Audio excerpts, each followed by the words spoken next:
ఓం శ్రీ సద్గురు పరమాత్మనే నమః. ఓం శ్రీకృష్ణ పరబ్రహ్మణే నమః. ఓం గురుర్బ్రహ్మా గురుర్విష్ణుః గురుర్దేవో మహేశ్వరః. గురు సాక్షాత్ పరబ్రహ్మ తస్మై శ్రీ గురవే నమః. ఓం శ్రీ గురుభ్యో నమః.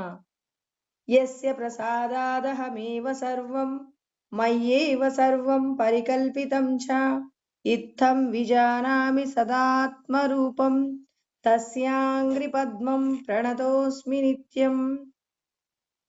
బ్రహ్మానందం పరమసుఖదం కేవలం జ్ఞానమూర్తిం ద్వంద్వాతీతం గగన సదృశం తత్వమస్యాదిలక్ష్యం ఏకం నిత్యం విమలమచలం సర్వదీ సాక్షిభూతం భావాతీతం త్రిగుణరహితం సద్గురుం తం నమామి.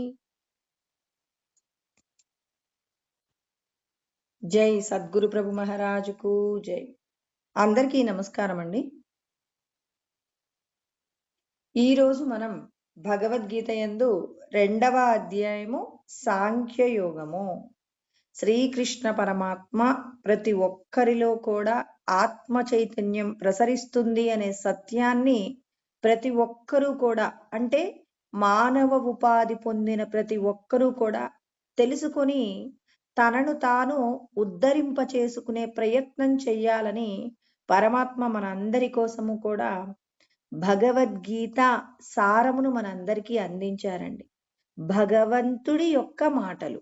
భగవద్గీత అంటే భగవంతుడు మనం ఎలా జీవించాలి అని నిర్ణయం చేశారో ఆ విధంగా మనం జీవించినప్పుడు మాత్రమే మన జీవితానికి కావలసినటువంటి పావనత దొరుకుతుంది అని పరమాత్మ మనందరికీ తెలియచేస్తున్నారు. కొన్ని డబ్బులు వెచ్చించి కొనుక్కున్న వస్తువులను జాగ్రత్తగా మనం వాడుకోవడంలో ఎంతో ప్రయత్నం చేస్తామండి. అంటే మనం డబ్బులు అంటే చాలా కష్టపడి సంపాదించిన డబ్బు అని చెప్పేసి ఆ డబ్బును ఖర్చు చేయడంలో ఎంత జాగ్రత్తగా ఉంటామండి. ₹1 ఖర్చు పెట్టినా దాని గురించినటువంటి దేనికోసం ఈ రూపాయి ఖర్చు చేయాలి అని చెప్పేసి మనం ఆలోచిస్తూ ఉంటామండి. అంటే మనము సంపాదించుకున్నటువంటి రూపాయికి మనం ఎక్కువగా విలువనిస్తూ ఉన్నాం. మనం సంపాదించుకున్నటువంటి ఈ దేహాన్ని కాపాడుకోవడంలో, ఈ దేహముతో చేసేటటువంటి మన యొక్క కర్మలను మనం ఎందుకు భగవంతుడు చెప్పిన విధంగా మనం కర్మ చేయలేకపోతున్నాం.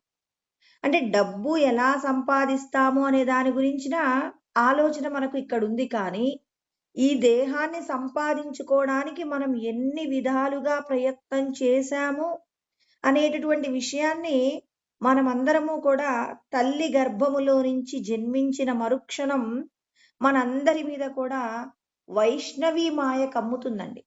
ఈ వైష్ణవీ మాయ యొక్క ప్రభావము చేత మనము ఈ శరీరాన్ని పొందడానికి మనం పూర్వజన్మలలో ఏ విధమైనటువంటి ప్రయత్నాలు చేశాము అనేటటువంటి విషయంలో మాత్రం మనందరికీ మరుపు ఉందండి. ఈ మరుపు చేత మనమందరము కూడా ఈ శరీరాన్ని వినియోగించుకోవడంలో మనమందరము కూడా విఫలమవుతూ ఉన్నాం. మనమందరము కూడా మనము ధరించినటువంటి, అంటే మనకు భగవంతుడు ఇచ్చినటువంటి ఈ ఉపాధిని ఎలా వినియోగించుకోవాలి అనే దాని గురించినటువంటి శిక్షణ ఎవరికైతే సక్రమంగా అందుతుందో వారు మాత్రమే ఈ దేహంతో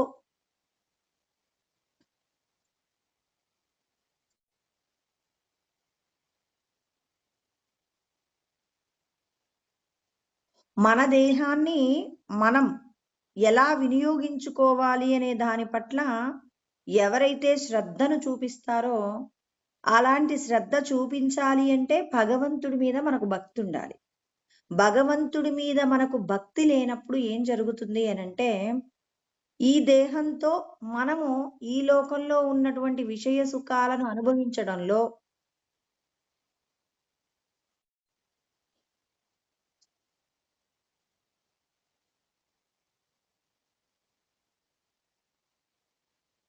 భగవంతుడు చెప్పినటువంటి పద్ధతిని మనం పాటించడంలో ప్రతి ఒక్కరము కూడా విఫలమవుతూ ఉన్నామండి.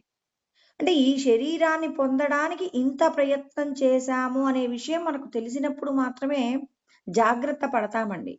ఈ శరీరాన్ని పొందడానికి మనం చేసిన ప్రయత్నాన్ని మనం మరచిపోయి ఉండడం వలన, ఇక్కడ మనం ఈ శరీరంతో చెయ్యవలసినటువంటి కర్మ ఎలా ఉండాలి అనే దాని పట్ల మనమందరము కూడా భగవంతుడికి దూరమవుతున్నాం. మళ్ళీ మళ్ళీ జన్మలు పొందడానికి కావలసినటువంటి స్థితిని మనం పొందుతూ ఉన్నామండి.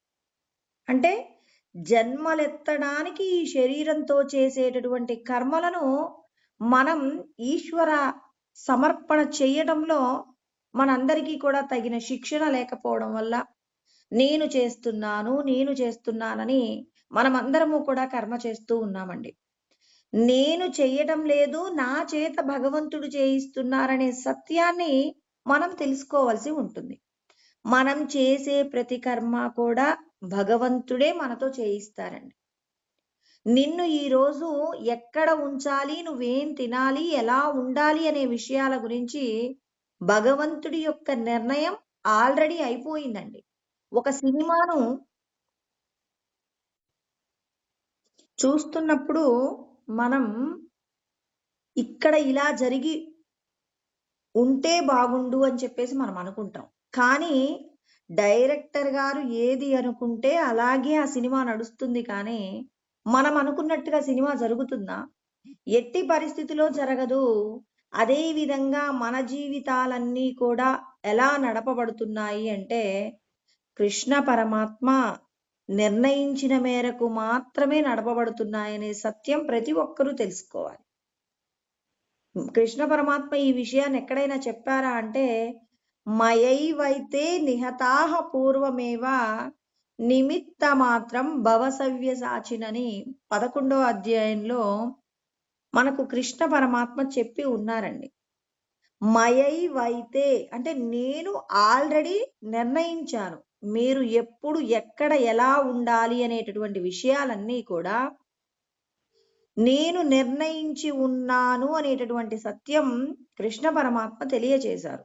అంటే మనందరము కూడా భగవంతుడు శాస్త్రమునందు చెప్పబడిన సత్యాలను మనం నమ్మి ఆచరించినప్పుడు భగవంతుడు మనకి ఏం చేస్తాడు అంటే, ఆయన ఉన్నాడని ఎవరైతే నమ్ముతారో, నమ్మి చేసినటువంటి కర్మ గొప్ప ఫలితాన్ని ఇస్తుందండి. ఒక చిన్న పిల్లవాడు అంటే ఒక 3 సంవత్సరాలు ఉన్నటువంటి పిల్లవాడిని నది ఒడ్డున కూర్చోబెట్టి తల్లిదండ్రులు స్నానం చేయడం కోసం అని చెప్పి వెళ్ళారట. అంటే భగవంత్ సంబంధమైనటువంటి కార్యం చేయడం కోసం చిన్న బాబుని ఏం చేశారు అంటే, నది ఒడ్డున ఉన్నటువంటి ఒడ్డు మీద కూర్చోబెట్టి, మేము స్నానం చేసి వస్తాం నాయనా, నువ్వు ఇక్కడే ఉండు అని చెప్పారట. ఆ పిల్లవాడికి భయం కలుగుతుందేమో, వీళ్ళు స్నానానికి వెళ్తే తల్లిదండ్రులు నీటిలోకి మునిగినప్పుడు మరి తల్లిదండ్రులు కనిపించకపోతే ఏడుస్తారేమోనని ఆ తల్లిదండ్రులు చెప్పారట. మేము కనిపించకపోతే నీకు భయం కలిగిందంటే, అక్కడ ఒక గోడకి పార్వతీ పరమేశ్వరుల యొక్క బొమ్మ ఉందంటండి. ఆ బొమ్మని చూసి అక్కడ ఉన్నటువంటి అమ్మని పిలువు, నీకు భయం కలిగితే అమ్మని పిలువు, అమ్మ వచ్చి నిన్ను ఆడిస్తుంది అని చెప్పారట. అలా చెప్తే ఆ తల్లిదండ్రులు చెప్తే పిల్లవాడు సరే అన్నాడు. 3 సంవత్సరాల పిల్లవాడంటే కాస్త స్పృహ ఉంటుంది కదండి. వాడు వాళ్ళ అమ్మ నాన్నని చూస్తూ అలా ఒడ్డు మీద కూర్చున్నాడు. తల్లిదండ్రులు నీటిలోకి మునిగినప్పుడు తల్లిదండ్రులు కనిపించకపోయేసరికి ఇక అక్కడే ఉన్నటువంటి ఆ పార్వతీ పరమేశ్వరు గోడ మీద ఉన్నటువంటి ఆ పెయింటింగ్ లో ఉన్నటువంటి అమ్మవారిని పిలిచాడట. అమ్మా అమ్మా అమ్మా అని. అలా పిలవగానే ఆ అమ్మ వచ్చి పిల్లవాడిని ఎత్తుకుందట. అంటే భగవంతుడు ఉన్నాడనేటటువంటి నమ్మకమే కదండి ఆ పిల్లవాడిని బొమ్మ. గోడ మీద ఉన్న బొమ్మ ఎలా వస్తుందని పెద్దవాళ్ళైతే అంటారు. ఆ పిల్లవాడికి తల్లిదండ్రులు చెప్పినటువంటి మాట వేదమైంది. వాడికి భయం కలిగింది. సాక్షాత్తు ఆ అమ్మవారినే పిలిస్తే అమ్మవారు వచ్చిందట. అంటే ఉన్నారు అని నమ్మినప్పుడు నీకు మేలు జరుగుతుంది. కలడో లేడో అన్నారనుకోండి, సంశయాత్మ వినశ్యతి. శాస్త్రంలో చెప్పారు, ఇవన్నీ ఇలాగే జరుగుతాయా అని ఎవరైతే నమ్మకాన్ని పోగొట్టుకుంటారో, భగవంతుడు శాస్త్రమునందు చెప్పబడిన సత్యాన్ని నమ్మినప్పుడు మాత్రమే మయైవైతే నిహతాహ పూర్వమేవ నిమిత్త మాత్రం భవసవ్య సాచినని కృష్ణ పరమాత్మ చెప్తున్నారు. అంటే ఆల్రెడీ డిజైన్ చెయ్యబడి ఉన్నాయి మీ జీవితాలు అనే సత్యాన్ని కృష్ణ పరమాత్మ మనందరికీ తెలియచేస్తున్నప్పుడు, ఇక్కడ ఆ పిల్లవాడు తన తల్లిదండ్రులు కనపడకపోతే అమ్మ రక్షిస్తుంది అని చెప్పేసి తల్లిదండ్రులు చెప్పినటువంటి మాట మీద విశ్వాసము చేత ఆ పిల్లవాడు సాక్షాత్తు అమ్మవారైనటువంటి పార్వతీదేవిని మరి అను దర్శన భాగ్యాన్ని పొందాడు. ఆ తల్లి చేతుల్లోకి కొద్దిసేపు మరి ఈ పిల్లవాడు ఎత్తుకోబడ్డాడు అంటే ఆ పిల్లవాడి యొక్క నమ్మకం. అంటే ఎవరికైతే భగవంతుడు ఉన్నాడనేటటువంటి నమ్మకాన్ని పోగొట్టుకోకుండా ఉంటారో వారికి శాస్త్రమునందు చెప్పబడినటువంటి సత్యాలు ఏవైతే ఉన్నాయో వాటన్నింటినీ ఇవి ఆచరించడం వలన నాకు మేలు జరుగుతుంది. నేను పోగొట్టుకున్నటువంటి అంటే మనందరము కూడా మన యొక్క స్వస్వరూపాన్ని ఏం చేసుకున్నామంటే మాయ చేత కప్పబడి ఈ దేహమే నేను అనేటటువంటి భావన చేత మనం అందరం జీవిస్తున్నామండి. ఇక్కడ మనమందరము కూడా ఎప్పుడైతే ఈ దేహ బంధాలతో కలిసి మన జీవితాలన్నీ కూడా ముడిపడి ఉన్నాయో ఆ ముడిని ఎవరైతే ప్రయత్నపూర్వకంగా విప్పుకునే ప్రయత్నం చేస్తారో వాళ్ళు ఈశ్వరుడి యొక్క అనుగ్రహాన్ని పొంది మన యొక్క స్వస్వరూపాన్ని పొందుతాం. మన యొక్క స్వస్వరూపాన్ని పొందకపోవడానికి కారణాలు ఏమై ఉన్నాయంటే కట్టెల చేత అగ్ని ఎలా అయితే వృద్ధి పొందుతుందో, ఇప్పుడు మనం ఒక పొయ్యి వెలిగించామండి, అందులో కట్టెలు పెడుతూ ఉన్నాం. కట్టెలను పెడుతూ ఉన్నప్పుడు అగ్ని జ్వాల పెరుగుతూ ఉందండి. మరి అగ్ని యొక్క జ్వాల తగ్గాలి అంటే ఏం చేయాలి? అందులో ఉన్నటువంటి పుల్లలు ఒక్కొక్కటిగా బయటికి తీస్తున్నప్పుడు అగ్ని యొక్క జ్వాల చల్లారుతుంది. అదే విధంగా ఈ దేహమే నేను అనేటటువంటి భావన చేత, దేహ అహంభావము చేత మనం ఏం చేస్తున్నాం? దేహ సంబంధమైనటువంటి కోరికలను కోరుకుంటూ ఉన్నాం. అంటే సంకల్పములు చేస్తూ ఉన్నామండి. విషయ వాసనల యొక్క సంకల్పాలు ఏవైతే ఉన్నాయో ఆ సంకల్పాల చేత మనం ఇంకొక శరీరాన్ని పొందడానికి కావలసినటువంటి పాపపుణ్యాలను పోగు చేసుకుంటూ ఉన్నాం. అంటే మనకున్నటువంటి కోరికలన్నింటినీ ఎప్పుడైతే మనం పోగొట్టుకునే ప్రయత్నం చేస్తామో, ఇది నేను కాదు అన్నప్పుడు, పొయ్యి వెలిగించినప్పుడు అగ్ని ఎక్కువగా కావాలి అనుకున్నప్పుడు ఎక్కువగా పుల్లలు పెట్టాం. మరి అగ్ని అవసరం లేదు అనుకున్నప్పుడు ఒక్కొక్కటిగా బయటికి తీసి ఎలా అయితే నీళ్లు చల్లుతున్నామో అదే విధంగా ఈ దేహమే నేను అనుకున్నప్పుడు మనం అందరం ఏం చేసాం? దేహ సంబంధమైన విషయాల కోసం పోరాటం చేస్తూ ఉంటాం. ఈ దేహము నువ్వు కాదు, ఈ దేహాన్ని నడిపించేటటువంటి సర్వశక్తివంతమైనటువంటి స్వస్వరూపమైన ఆత్మవే నువ్వు అని తెలిసిన తరువాత దేహ సంబంధమైనటువంటి విషయాల గురించిన ఆసక్తి తగ్గించుకుంటూ ఆత్మ సంబంధమైనటువంటి జ్ఞానాన్ని మనం పెంచుకోవడంలో ఆసక్తి పెంచుకుంటూ నిరంతరం ఎవరైతే ప్రయత్నం చేస్తారు అంటే దేహ సంబంధమైన విషయాలలోనేమో అనాసక్తత, ఆత్మ సంబంధమైన విషయాలు అంటే నేను స్వస్వరూపమైన ఆత్మ అన్నప్పుడు నేను భూమి మీద ధర్మాన్ని స్థాపించడం కోసమే ఈ సృష్టి చేశాను అనే భావనను మనం పెంచుకోవలసి ఉంటుంది. నువ్వు ఆత్మగా నిలబడుతున్నావంటే నీ నుండి సృష్టి నడుస్తుందన్నమాట. నీ నుండి సృష్టింపబడినటువంటి సృష్టి ధర్మంగా ఉండాలంటే నీ యొక్క ప్రవర్తన ఎలా ఉండాలి? ఎవరికి హాని జరగకుండా పరులకు ఉపకారము జరిగేలాగా నువ్వు కర్మ చేసినప్పుడు మాత్రమే నీవు ఏం కాగలవు అంటే మరి సాక్షాత్తు బ్రహ్మము కాగలవు అని చెప్పేసి మనము సద్గురువు ద్వారా ఉపదేశ వాక్యమును పొందుతూ ఉన్నామండి. ప్రజ్ఞానం బ్రహ్మ అంటే ప్రకృష్టమైనటువంటి జ్ఞానమే బ్రహ్మ అంటున్నారు. అంటే సమస్త ప్రాణుల యందు ఉన్నటువంటి ఆత్మస్వరూపమే నీవు. కానీ ఇక ఈ దేహాలు అనేవి కేవలం దృశ్య సంబంధమైన విషయాలన్నీ నశించిపోయేవి. అంటే కంటికి కనపడుతున్న ప్రతిదీ నశించిపోతుంది. కనపడేటటువంటి వస్తువులకు శక్తినిచ్చేటటువంటి చైతన్యవంతమైన ఆత్మయే శాశ్వతమని వస్తువుల మీద ప్రేమ తగ్గించుకొని వస్తువులకు చైతన్యాన్ని ఇచ్చేటటువంటి ఆత్మ మీద మనం అనురక్తిని కలిగి ఉన్నప్పుడు, ఆ అనురక్తి ఎవరికైతే నేను ఆత్మని అన్నప్పుడు, ఇప్పుడు ఒక పిల్లవాడు ఇంటి నుండి తప్పిపోయాడండి. తప్పిపోయిన తర్వాత ఎక్కడో ఎవరో పెంచారు. వాళ్ళ మీద ప్రేమ, అభిమానం పెంచుకున్నాడు. వాళ్ళతోనే వాళ్ళ పిల్లవాడిలాగే పెరిగాడు. కొద్ది రోజుల తదనంతరం ఆ పిల్లవాడికి తెలిసిందండి. ఏమని తెలిసింది? నేను వీళ్ళ పిల్లవాడిని కాదు, పలానా వారి యొక్క సంతానం అని తెలిసినప్పుడు ఇప్పుడు ఏం చేస్తాడు? తాను ఎవరికి జన్మను, అంటే ఏ తల్లి తనకు జన్మనిచ్చిందో ఆ తల్లి యొక్క ప్రేమానురాగాలు పొందే ప్రయత్నం చేస్తారా?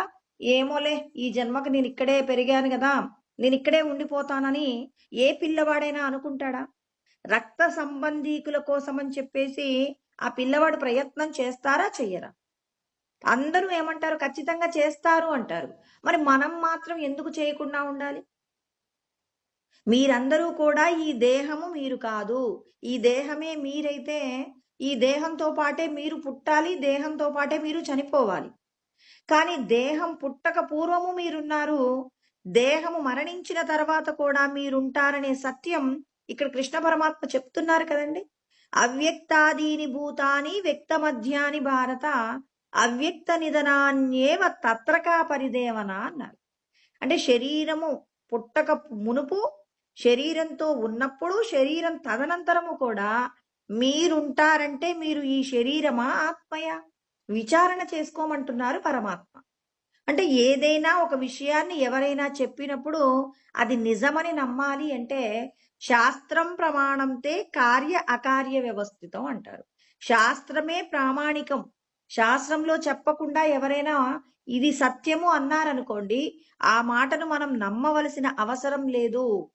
శాస్త్ర ప్రామాణికం ఉన్నప్పుడు మాత్రమే దానిని మనం పరిగణలోకి తీసుకుని ఆచరించే ప్రయత్నం చెయ్యాలి. కానీ వాళ్ళు చెప్పారు, నీకు ఇష్టమైన వాళ్ళు చెప్పారు అని చెప్పేసి వాళ్ళ మాట నువ్వు తీసుకోవలసిన అవసరం లేదని పరమాత్మ చెప్తున్నారు.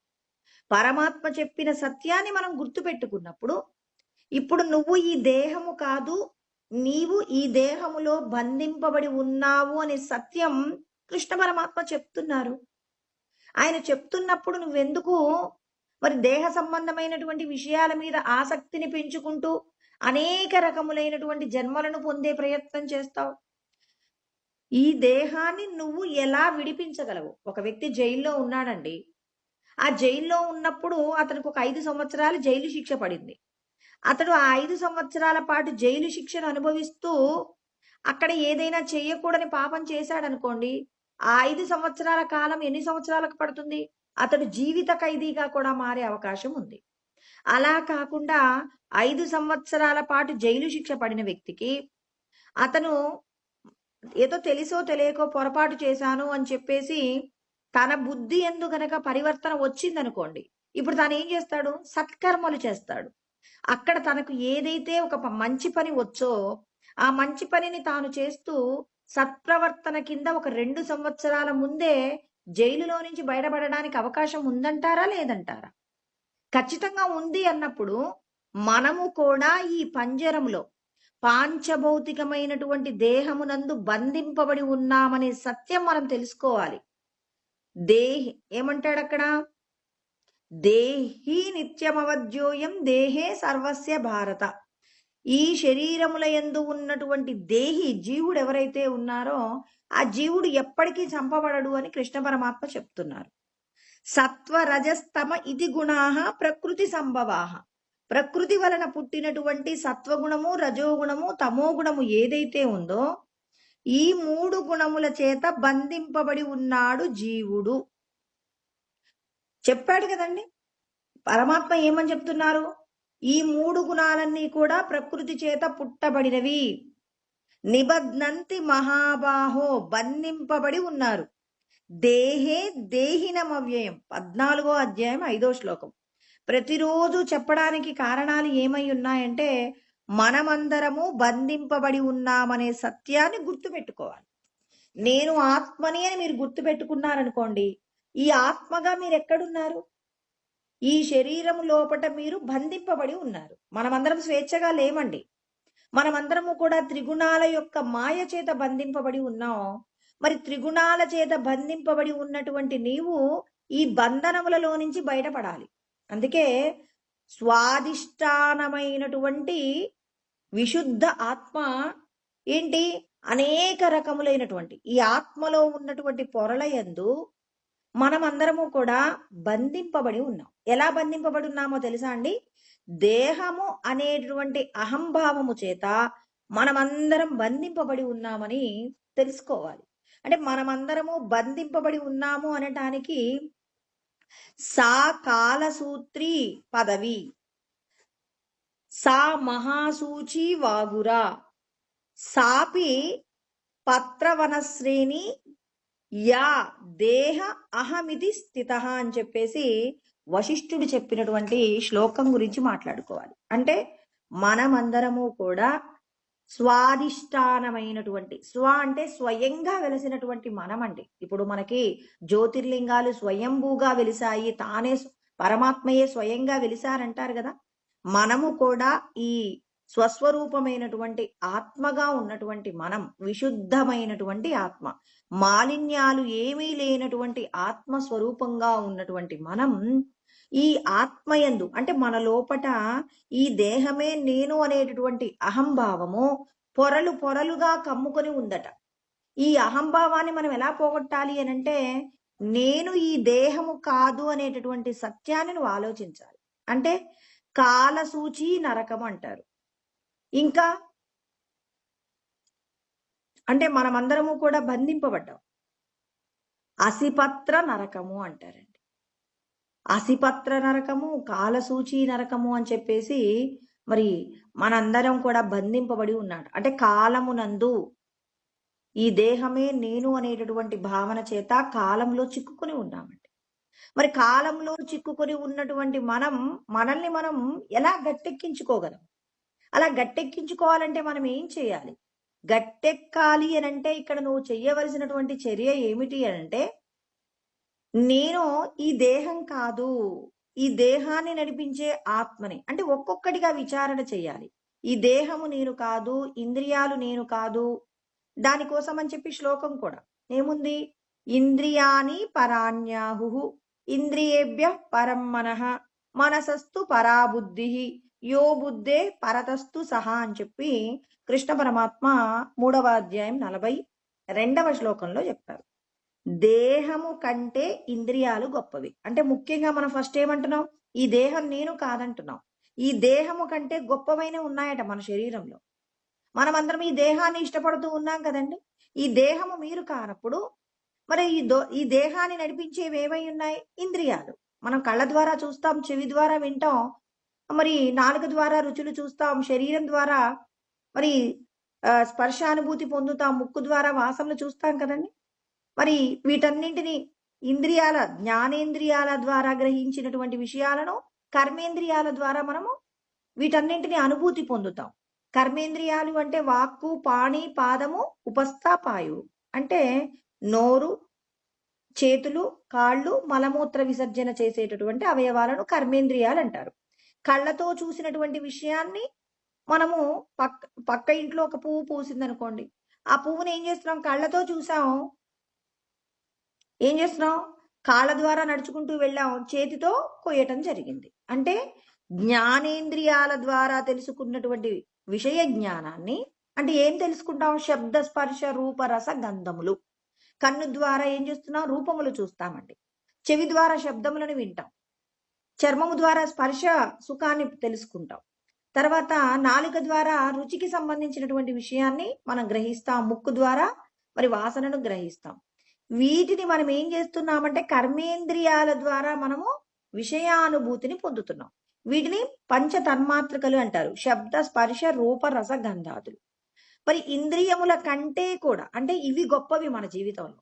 దేహమే గొప్పదనుకుంటున్నాం, వీటికంటే గొప్ప ఉన్నాయట ఇంద్రియాలు. మరి వీటన్నింటిని నడిపించే ఆయన ఎవరు అంటే మనస్సు ఒకటి ఉందండి. అందుకే ఇంద్రియేభ్య పరం మనః, ఇంద్రియాలన్నింటి చేత పని చేయించేది ఎవరు అనంటే మనస్సు. అంటే భగవంతుడు నిర్ణయించిన విధానం ప్రకారమే ఒక మేనేజర్ గారి కింద కొంతమంది, మళ్ళీ అతని కింద అసిస్టెంట్లు, అకౌంటెంట్ల కింద మళ్ళీ క్రింది స్థాయి ఉద్యోగులు అని చెప్పేసి ఒక్కొక్క విభాగంలో మనం పనివాళ్ళని ఏర్పాటు చేసుకున్నట్టు పరమాత్మ కూడా ఈ శరీరాన్ని నడపడానికి ఈ జీవుడికి ఎన్ని రకాల విషయాలను అందించారో చూడండి. మొదట దేహాన్ని సృష్టించారు, దేహమునందు ఇంద్రియాలను పెట్టారు, విషయాలను గ్రహించడానికి జ్ఞానేంద్రియాలు, గ్రహించిన విషయాలను మరి వాటిని పొందడం కోసం కర్మేంద్రియాలు, ఈ కర్మేంద్రియాలకు సహాయం చేయడం కోసం అని చెప్పేసి పంచ ప్రాణములు ఉన్నాయి. ప్రాణము, అపానము, సమానము, వ్యానము, ఉదానం అని చెప్పేసి పంచ ప్రాణములు ఉన్నాయి. విషయ సుఖాలను పొందడం కోసం శబ్ద, స్పర్శ, రూప, రసగంధాదులు అని తన్మాత్రికలను ఏర్పాటు చేశారు. మరి వీటిని ఏ మేరకు అనుభవించాలి అనే దానికోసం మనస్సును కూడా ఏర్పాటు చేశారు పరమాత్మ. ఇప్పుడు ఈ మనస్సు ఏం చేస్తుంది? ఇప్పుడు మనస్సు ఎవరు అంటే ఒక తల్లిగా తీసుకుంటే, తల్లి పిల్లలకి కావలసిన వస్తువులు, పిల్లలు రకరకాల వస్తువులు కావాలంటారు. తల్లికి ఉన్నటువంటి జ్ఞానాన్ని బట్టి పిల్లలు ఏ వస్తువులు అనుభవించాలి, ఏ వస్తువులు అనుభవించకూడదని చెప్పేసి తల్లి నిర్ణయిస్తుంది. ఇప్పుడు తల్లి చేసిన సంకల్పాలు కూడా, తల్లి ఇది కావాలి అన్ననుకోండి, అప్పుడు ఆమె పైన ఒక సుపీరియర్ ఉంటారు. తండ్రి ఏమంటాడు? భర్త ఉంటాడు, ఆమె భర్త. ఆ భర్త ఏం చెప్తాడు? ఇవి వద్దు, ఇది కావాలి, ఇది వద్దు, ఇది కావాలి అంటే మనస్సు సంకల్పం చేస్తుంది, బుద్ధి నిర్ణయిస్తుంది. అదే విధంగా ఇక్కడ మనస్సు కోరినటువంటి విషయాలన్నింటినీ ఇది ఇది అనుభవించవచ్చు, ఇది అనుభవించకూడదని నిర్ణయించేది ఎవరంటే బుద్ధి. మనసస్తు పరాబుద్ధి అంటే మనస్సు కంటే కూడా బుద్ధి గొప్పదండి. మరి మనస్సు కంటే కూడా బుద్ధి గొప్పది కాబట్టి బుద్ధి నిర్ణయాలు చేస్తుంది. మరి ఇప్పుడు ఇంటి యజమానికి కనుక ఏమంటారు, తన కుటుంబాన్ని నడుపుకోగలిగినటువంటి తెలివితేటలు ఉన్నాయనుకోండి, ఆ కుటుంబం సమాజంలో గౌరవించబడుతుంది. ఇంటి యజమానికి కనుక సరైనటువంటి జ్ఞానము లేదనుకోండి, ఆ కుటుంబం సమాజంలో కొద్ది రోజుల తర్వాత ఏదో ఒక రోజున ఇబ్బందులు పడుతుందండి. ఇప్పుడు భార్య కోరినటువంటి కోరికలు, పిల్లలు కోరిన కోరికలను కాదనలేక ప్రేమ చేత ఏం చేస్తానంటే, భర్త ఎన్ని కష్టాలు వచ్చినా వాటిని అప్పు చేసో లేకపోతే ఇంకేదో చేసి ఏదైనా లంచాలు తీసుకోనో ఆ భార్య పిల్లల్ని సంతోషపెట్టే ప్రయత్నం చేశారనుకోండి, ఏదో ఒక రోజున లంచగొండిగా ఉన్న వ్యక్తి పట్టుబడతాడు. ఇప్పుడు కుటుంబం వీధిన పడుతుంది. అప్పులు చేశారు, భార్య పిల్లలని సంతోష పెట్టారు, ఏదో ఒక రోజు అప్పు ఇచ్చినటువంటి వ్యక్తి తిరిగి చెల్లించమన్నప్పుడు అప్పును తిరిగి చెల్లించలేక కుటుంబం అంతా కూడా ఆత్మహత్య చేసుకునే సంఘటనలు మనం ఎన్నో చూస్తాం. అంటే ఇదంతా ఎక్కడ నిర్ణయించబడింది? భర్త యొక్క తెలివితేటలను బట్టి ఆ కుటుంబం యొక్క వ్యవస్థ నడుస్తుంది. అదే విధంగా ప్రతి ఒక్కరికి భగవంతుడు ఇది ఎందుకు ఇచ్చాడంటే, మీ శరీరమునందు కూడా, అందుకే స్వాధ్యాయం చేయండి అంటే నీ గురించి నువ్వు తెలుసుకో. ఎంతసేపు దేహానికి సంబంధించిన భార్య, బిడ్డలు, తర్వాత కుటుంబము, బంధువులు, స్నేహితులు, సమాజంలో కీర్తి ప్రతిష్టలు అంటే కొద్ది రోజులు నీతో ఉండే విషయాల గురించే నువ్వు ఆలోచించుకుంటావా? లేకపోతే నీ లోపట ఉన్నటువంటి ఇన్ని రకాలైనటువంటి వ్యవస్థల గురించి నువ్వు తెలుసుకుంటావు. దేహం ఉంది, ఇంద్రియాలున్నాయి, మనకు తెలుసా? ఇంద్రియాల యొక్క పనితీరు ఎలా ఉంటుంది, వీటిని ఎలా కంట్రోల్ చేయాలి, వీటన్నింటి గురించినటువంటి పరిశీలన చేసుకోవాలి. వీటి యొక్క పరిశీలన లేకుండానే నేను బ్రహ్మమైపోయానంటే అయిపోతామా?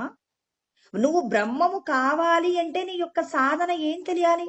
నీ కన్ను ఏ విషయాన్ని చూస్తుంది? ఇది ధర్మమైనటువంటిదేనా, అధర్మమైనదేనా? చూడకూడనటువంటి సంఘటన మన కన్ను చూస్తుంది అనుకోండి, వెంటనే మనసు ఏం చేయగలగాలి? నువ్వు కళ్ళు మూసుకో, ఇలాంటిది చూడకూడదని మనసు సిగ్నల్ ఇవ్వాలి. మనసు సిగ్నల్ ఇవ్వకుండా మనసు కూడా ఏం చేస్తుంది?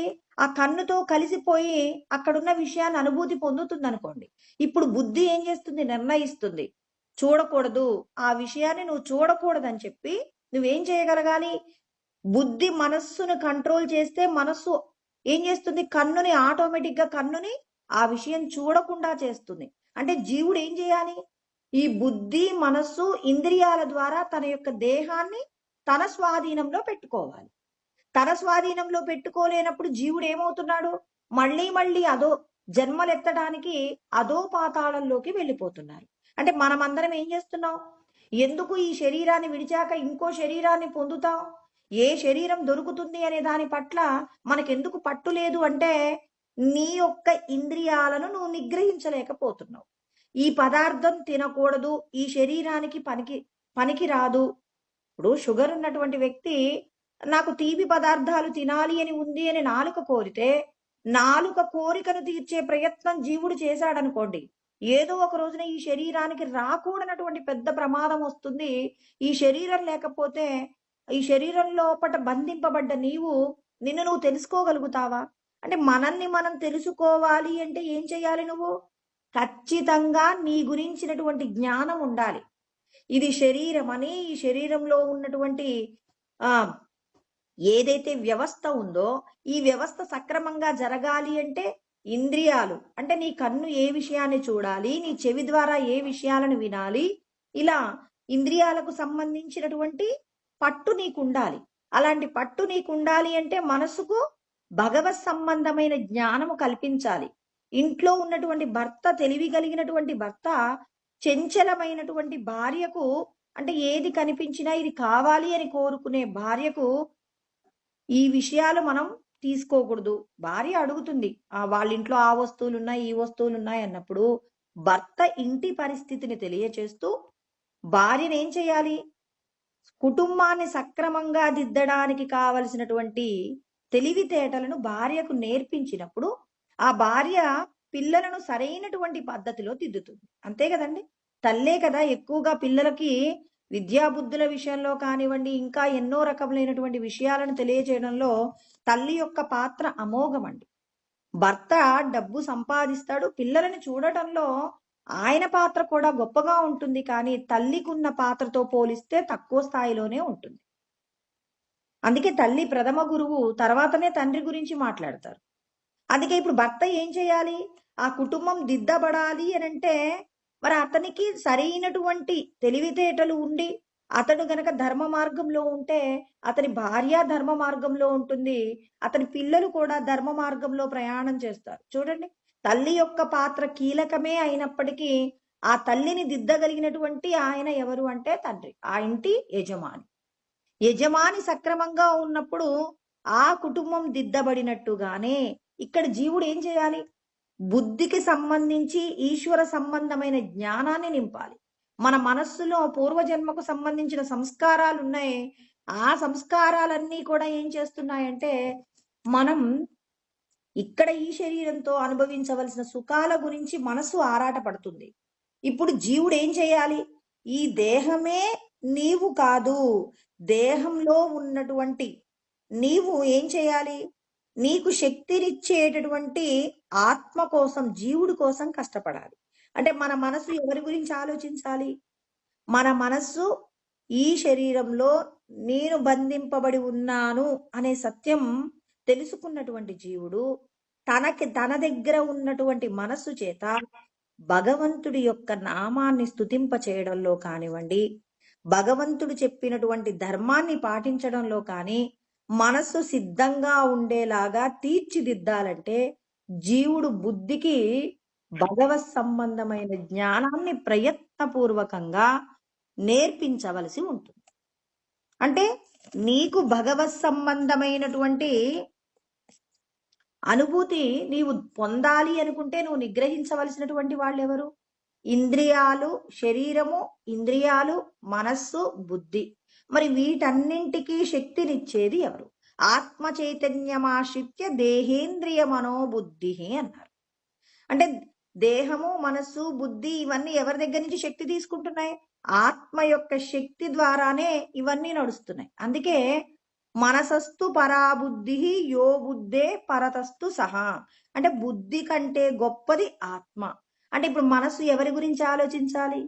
ఈ దేహం గురించి ఆలోచించాలా, లేకపోతే లోపట ఉన్నటువంటి ఆత్మ యొక్క శక్తి గురించి ఆలోచించాలా? తాను ఎవరి ద్వారా శక్తిని పొందుతున్నారో వాళ్ళని స్తుతి చేయాలి. అంతే కదండి.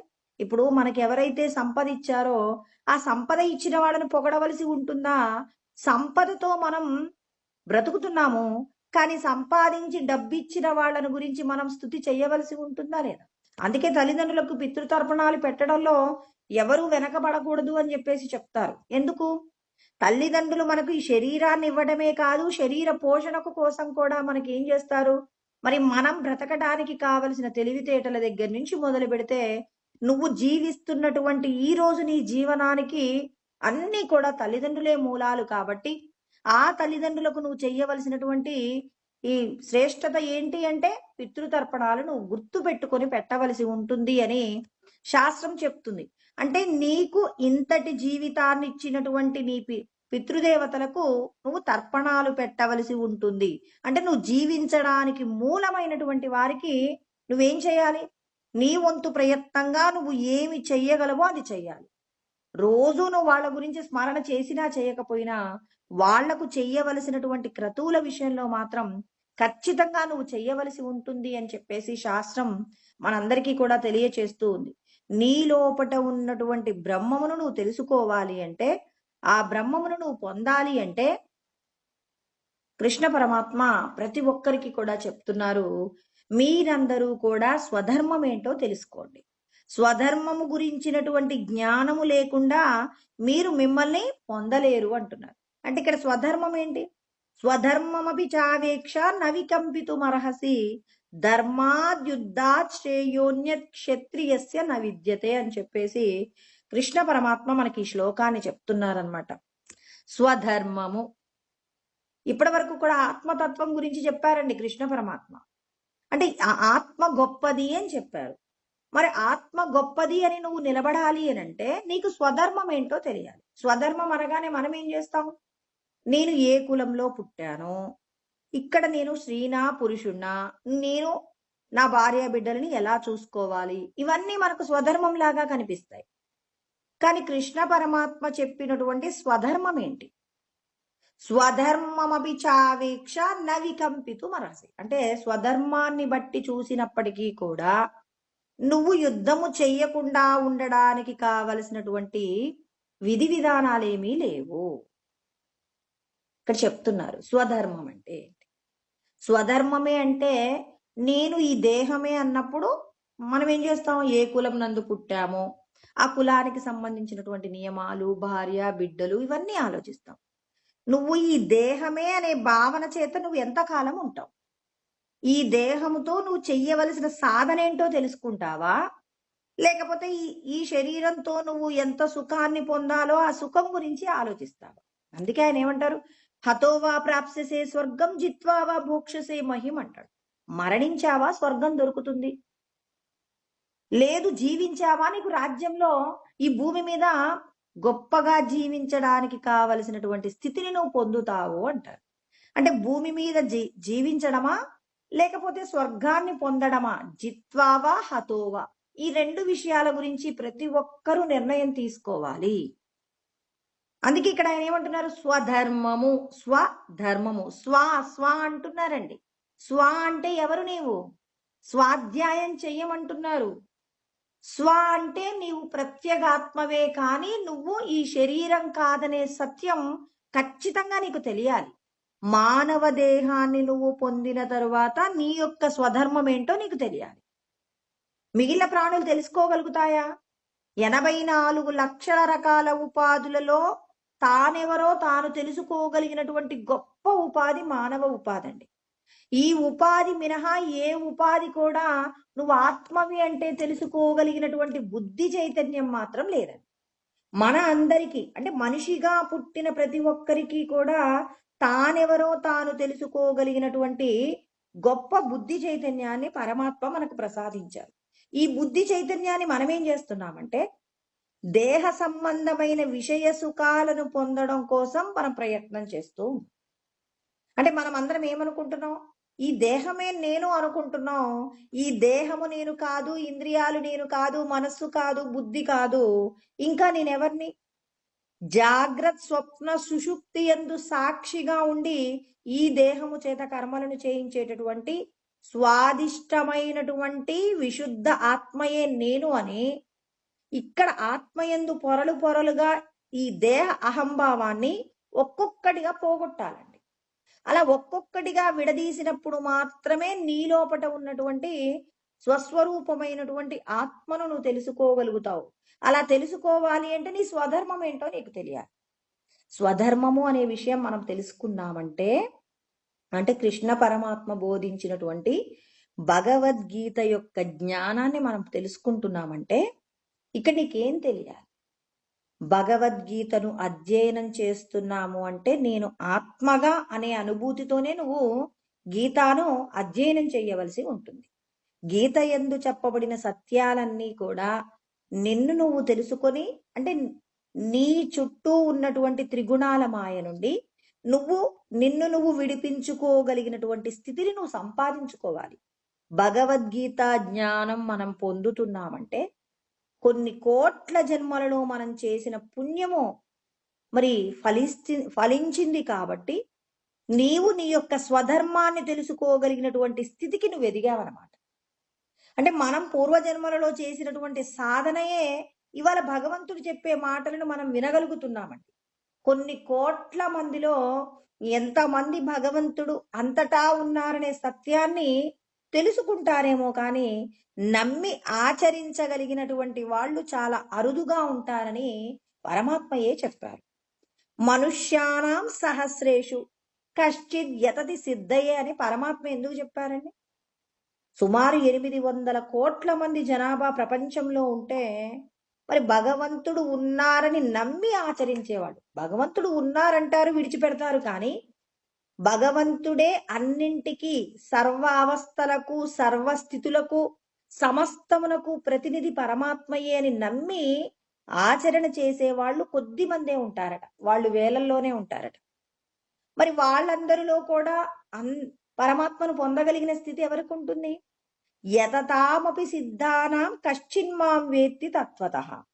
అంటే వాళ్ళందరిలో ఏ ఒకానొక్కడో భగవంతుడే అన్నింటినీ నడిపిస్తున్నాడని నమ్మి ఏం చేస్తుంటాడు? ప్రతి చోట అవతలి వాళ్ళు మాట్లాడుతూ ఉన్నారు, భగవంతుడి యొక్క శక్తితో మాట్లాడుతున్నారు.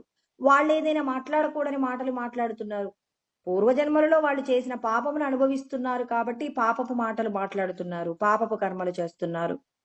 ఇలా ప్రతి దానిలో భగవంతుడి అస్తిత్వం చూడగలిగినంత గొప్పగా మనం ఎదిగితే అప్పుడు మనం పరమాత్మను పొందుతాం. అలా చూడగలిగిన వాళ్ళు కొద్ది మందేనట, అందరూ చేయలేరట. ఆత్మ ఉంది అని మాకు కూడా తెలుసు అంటారు చాలా మంది. ఆత్మ అంతటా ఉందంటారు. మరి ఆత్మ అంతటా ఉంది అన్నప్పుడు, భగవంతుడు అంతటా ఉన్నారు అన్నప్పుడు ఏ ఒక్కరిని మన మాటల చేత కానీ, మన యొక్క ప్రవర్తన చేత కానీ, మన యొక్క మనసులో కానీ వాళ్ళ గురించినటువంటి తప్పుగా, వాళ్ళ గురించినటువంటి ఏమంటారు, చెడు ఆలోచన చెయ్యకుండా, చెడుగా ప్రవర్తించకుండా మనం ఉంటున్నామా? ఎందుకు ఉండలేకపోతున్నామంటే మన మీద త్రిగుణాల మాయ ఉంది. ఎప్పటికప్పుడు మన మీద త్రిగుణాల మాయ ఉండటం వలన మన అవసరాల కోసం అని చెప్పేసి ఇతరులను మోసం చేసే ప్రయత్నం కూడా చేస్తాం. ఎందుకు? ఈ దేహ సంబంధమైన అవసరాలు మన చేత పాపము చేయించే ప్రయత్నం కూడా చేయిస్తాయి. అందుకే కృష్ణ పరమాత్మ అంటున్నారు, మీ యొక్క స్వధర్మం తెలుసుకోండి. ఫస్ట్ నీవు ఆత్మవి అన్నప్పుడు ఇక్కడ నీకు 4 విషయాలు తెలియాలండి.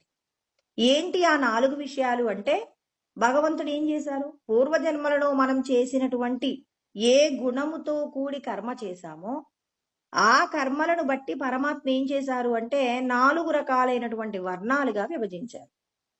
ఒకటి ఏమంటారు, బ్రాహ్మణులు, క్షత్రియులు, వైశ్యులు, శూద్రులు అని చెప్పేసి 4 రకాలుగా విభజించారు.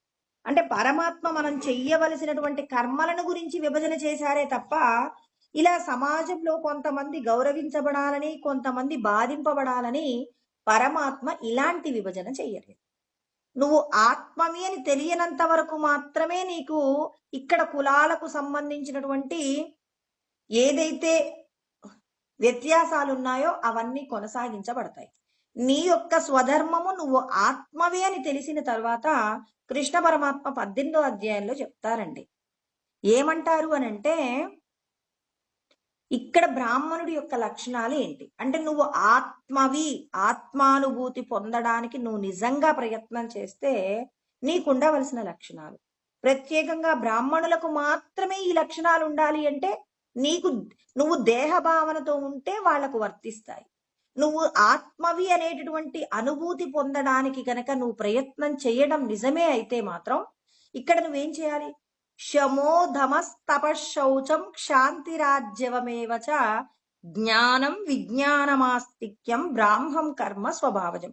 అంటే పరమాత్మ ఒకేసారి రెండు విషయాలు చెప్పారు.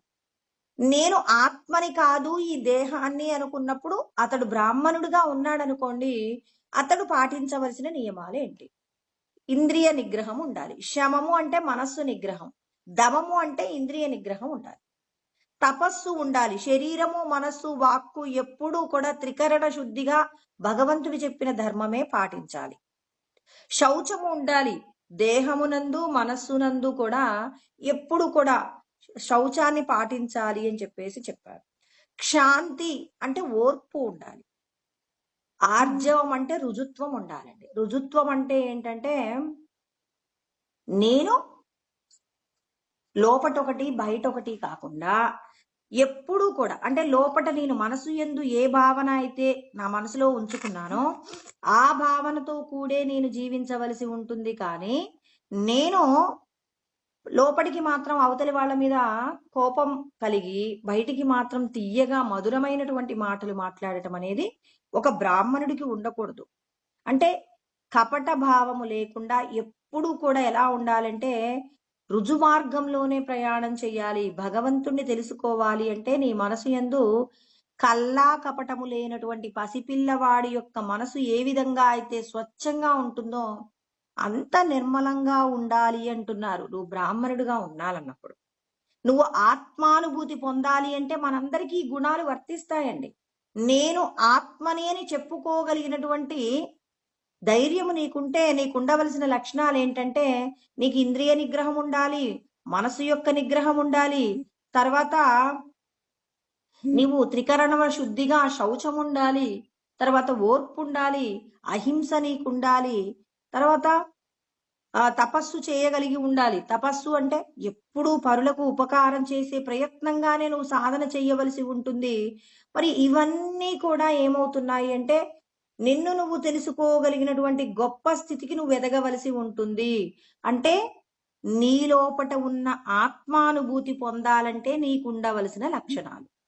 ఇంకా జ్ఞాన విజ్ఞానమాస్తిక్యం అంటే ఈశ్వరుడి యొక్క జ్ఞానం నీకు ఉండాలి.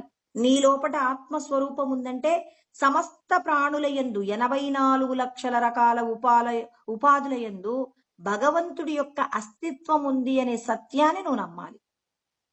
ఇది జ్ఞానం అంటే. జ్ఞాన విజ్ఞానమాస్తిక్యం అంటే భగవంతుడు ఉన్నాడు, శాస్త్రమునందు చెప్పబడినటువంటి విషయమంతా సత్యమే అనేటటువంటి ఆస్తిక్య బుద్ధి ఉండాలి. భగవంతుడు ఏమన్నారు, అందరిలో ఆత్మ ఉంది అన్నప్పుడు మరి నీ పట్ల నువ్వు ఎలా జాగ్రత్తగా ఉంటావో, నిన్నెవరైనా తిడితే నువ్వెంత బాధపడతావు, నీ మాటల చేత నీ చేతల ద్వారా అవతలి వాళ్ళు కూడా అలా బాధపడతారన్నప్పుడు నీవేం చేయాలి? ఆత్మౌపమ్యేన సర్వత్రా సమం పశ్యతి అర్జున సుఖం వా యది వా దుఃఖం సయోగి పరమో మతః అంటారు. ఆత్మౌపమ్యేన అంటే నిన్ను నువ్వు ఎలా అయితే చూసుకుంటావో అదే విధంగా ప్రతి ప్రాణిని కూడా నువ్వు అలా చూడాలి. సుఖం వా సుఖమునందు, దుఃఖం వా దుఃఖమునందు కూడా నీకు బాధ కలిగితే నువ్వెంత బాధపడతావో, వేరొకరు బాధపడుతున్నా నువ్వు వాళ్ళని ఊరడించడంలో, వాళ్ళని సముదాయించడంలో వేరొకరి యొక్క బాధ నీకు హాస్యాన్ని కలిగించకూడదు. నీకు బాధ కలిగితే నువ్వు ఎలా ఏడుస్తావో అవతలి వారి యొక్క బాధను చూసి కూడా నీ యొక్క మనసు కరిగిపోయినప్పుడు రమణుల దగ్గరికి ఎవరైనా వెళ్ళి తన కుటుంబానికి సంబంధించి ఏదైనా కష్టాలు ఉన్నాయని రమణులకు చెప్పుకుంటుంటే రమణుల వెంట కంటి యందు ధారలాగా ప్రవహించేదట. అంటే మన యొక్క బాధ అతనికి కూడా బాధ కలిగింది. ఎందుకు? నీ లోపట ఉన్న ఆత్మ తన లోపట ఉన్న ఆత్మ ఒకటే కాబట్టి నీకొచ్చిన కష్టం అతని కష్టంగా మారిపోయి అతడు కూడా మనలాగే బాధపడతాడట. మరి అదే అండి జ్ఞాని యొక్క తత్వం అంటే అది. అంటే సుఖం వా యది వా దుఃఖం అంటే సుఖమునందు కూడా నీకు స్వామి నాకు ఒక 10 కోట్ల రూపాయల ఆస్తి కలిసి వచ్చిందంటే నువ్వు పొందే ఆనందం ఎంత ఉంటుందో అంత ఆనందాన్ని ఆయన కూడా పొందుతారట. జ్ఞానులైనటువంటి వాళ్ళు అంత అనుభూతిని పొందుతారట.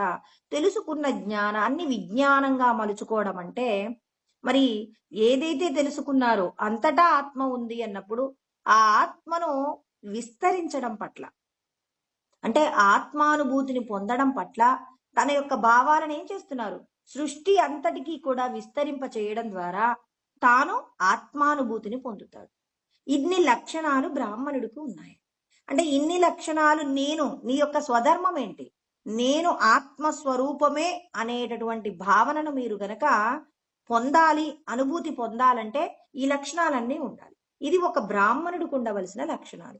అంటే ఇక్కడ నీ యొక్క లక్షణాలు భగవత్ సంబంధమైన జ్ఞానము నువ్వు పొంది ఉంటే ఇక్కడ నువ్వు అలవర్చుకోవలసిన లక్షణాల గురించి పరమాత్మ చెప్పారు. మరి ఇక్కడ క్షత్రియుడిగా నీ యొక్క ధర్మాలు ఏంటి అంటే మనం చెయ్యవలసినటువంటి కర్తవ్యాలండి.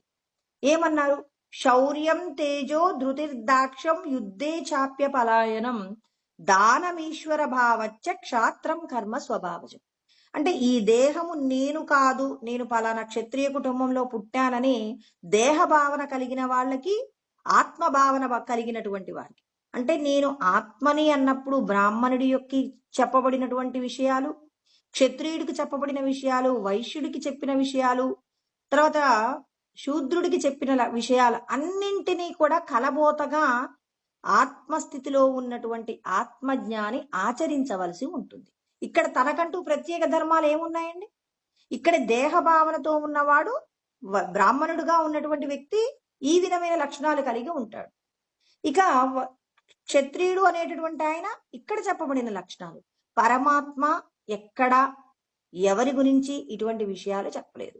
కేవలం దేహానికి సంబంధించి నేను పూర్వజన్మలలో చేసినటువంటి గుణాలను బట్టి కర్మలను విభజించాను అని చెప్పేసి కుల వ్యవస్థ గురించి మాట్లాడారు. కానీ నువ్వు ఆత్మానుభూతిని పొందాలి అనుకుంటే అది నీ గురించి నువ్వు వింటున్నావు, ఎవరో క్షత్రియుడి గురించి చెప్తున్న మాటలు కాదు. నీవే 4 విధాలుగా జీవించవలసి ఉంటుంది. అవసరమైనప్పుడు జ్ఞానాన్ని తెలుసుకుని ఆచరించడంలో బ్రాహ్మణుడిగా నువ్వు ఉండాలి. ఇతరులకు మనం ఉపకారం చేసేటప్పుడు నువ్వు క్షత్రియుడిగా ఉండవలసి ఉంటుంది. శౌర్యంతో నువ్వు ఉండాలి.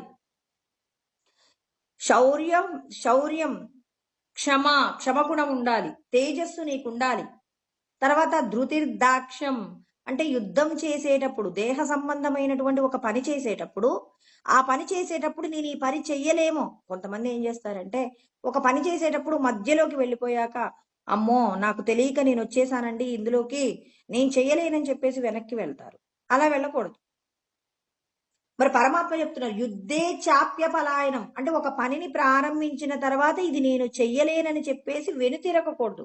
మనం ఏమంటాం, కృష్ణ పరమాత్మ అర్జునుడి కోసం చెప్పారు, యుద్ధానికి వచ్చిన తర్వాత వెనుతిరగకూడదు అని చెప్పేసి అర్జునుడికి మాత్రమే వర్తిస్తుందండి, మాకేం వర్తిస్తుందంటే నువ్వు చేసేటటువంటి కర్మను ప్రారంభించేటప్పుడు ఇది ధర్మమే, ఇది 10 మందికి ఉపయోగపడుతుందని నువ్వు పని ప్రారంభించిన తర్వాత ఆ పని నేను చెయ్యలేనేమో అని చెప్పేసి మనం మధ్యలో విడిచిపెట్టడానికి వీల్లేదు అనే సత్యం పరమాత్మ చెప్తున్నారు. ఒక పని ప్రారంభించేటప్పుడే ఆలోచించుకోవాలి, నేను ఈ పని చెయ్యగలనా చెయ్యలేనా అని చెప్పి. అనుబంధం క్షయం హింస అనవేక్ష పౌరుషం మోహాదారభ్యతే కర్మ ఎత్త తామసముచ్యతే అని కృష్ణ పరమాత్మ 18వ అధ్యాయంలో 22వ శ్లోకంలో చెప్తారండి. 25వ శ్లోకంలో చెప్తారు. ఏమంటారంటే తమో గుణం కలిగినటువంటి వ్యక్తి ఒక పాపపు కార్యాన్ని చేయాలని ఇష్టపడతాడు. అంటే తనకేదో సుఖంగా, అంటే 1,00,000 రూపాయలు ఇస్తాను పలానా వ్యక్తిని మీరు కొట్టండి అని ఎవరైనా ఒక వ్యక్తి అన్నాడు అనుకోండి, అప్పుడు ఈ వ్యక్తి పని ఒప్పుకుంటాడు. నేను అసలు ఆ పని చెయ్యగలనా? అనుబంధం అంటే ఆ పని చేయడం వల్ల ముందు ముందు రాబోయేటటువంటి ఇబ్బందుల గురించి ఆలోచించడండి. క్షయము అంటే నాశనం, తాను తన కుటుంబము కూడా కష్టాలు పడుతుందనే విషయాన్ని మర్చిపోతాడు. అనవేక్షచ పౌరుషం అంటే తను ఈ పని చేయగలిగినటువంటి శక్తి సామర్థ్యాలు నాకు ఉన్నాయా లేవా అని ఆలోచించడు. మోహాదారభ్యతే కర్మ, మోహము చేత ఆ పని ఒప్పుకుంటాడండి. ఇది తమో గుణంతో కూడినటువంటి పని చేస్తూ ఉంటాడు. అంటే తన సొంత ప్రయోజనం కోసం చేస్తాడు. అదే భార్యా బిడ్డల మీద ఉన్న అభిమానం ఉన్న వ్యక్తి ఎలా చేస్తారంటే ఎత్తు కామేప్సునా కర్మ సాహంకారేణ వా పునః క్రియతే బహుళాయాసం తద్రాజసం ఉదాహృతం అంటాడు. అంటే కామేప్సున అంటే ఒక కోరిక కోరుకుంటాడు, కోరిక వల్ల వచ్చే ఫలితం కోసం అని చెప్పి ఎన్ని వ్యయ ప్రయాసలు ఉన్నా పని చేస్తాడు. భార్యా బిడ్డలకు మంచి జరుగుతుందంటే తాను ఎంత దూరమైన ధర్మాన్ని విడిచిపెట్టడానికి కూడా సిద్ధంగా ఉంటాడు. క్రియతే బహుళాయాసం అంటే ఎంత కష్టమైనా పడతాడు. అహంకారంతో చేస్తాడు. అందరికంటే గొప్పగా ఉండాలనే అహంకారము చేత, తన భార్యా బిడ్డలు గొప్పగా ఉండాలనే భావన చేత ఆ పని చెయ్యడం వల్ల తనకు మాత్రమే లాభం వస్తుందని, వేరొకరికి నష్టం వచ్చినా పర్వాలేదని కుటుంబ ప్రయోజనాన్ని ఆశించి ఎప్పుడూ కర్మ చేస్తాడు. ఇతరులకు ఏదైనా చేసినా కుటుంబానికి పేరు వస్తుందంటే చేస్తాడు కానీ మరి ఏ ప్రయోజనాన్ని ఆశించకుండా చేసేవాళ్ళు సత్వగుణంతో కూడిన వాళ్లే చేస్తారు. అందుకే నియతం సంగరహితం రాగద్వేషత కృతం అపల ప్రేప్సునా కర్మ ఎత్త సాత్వికముచ్యతే.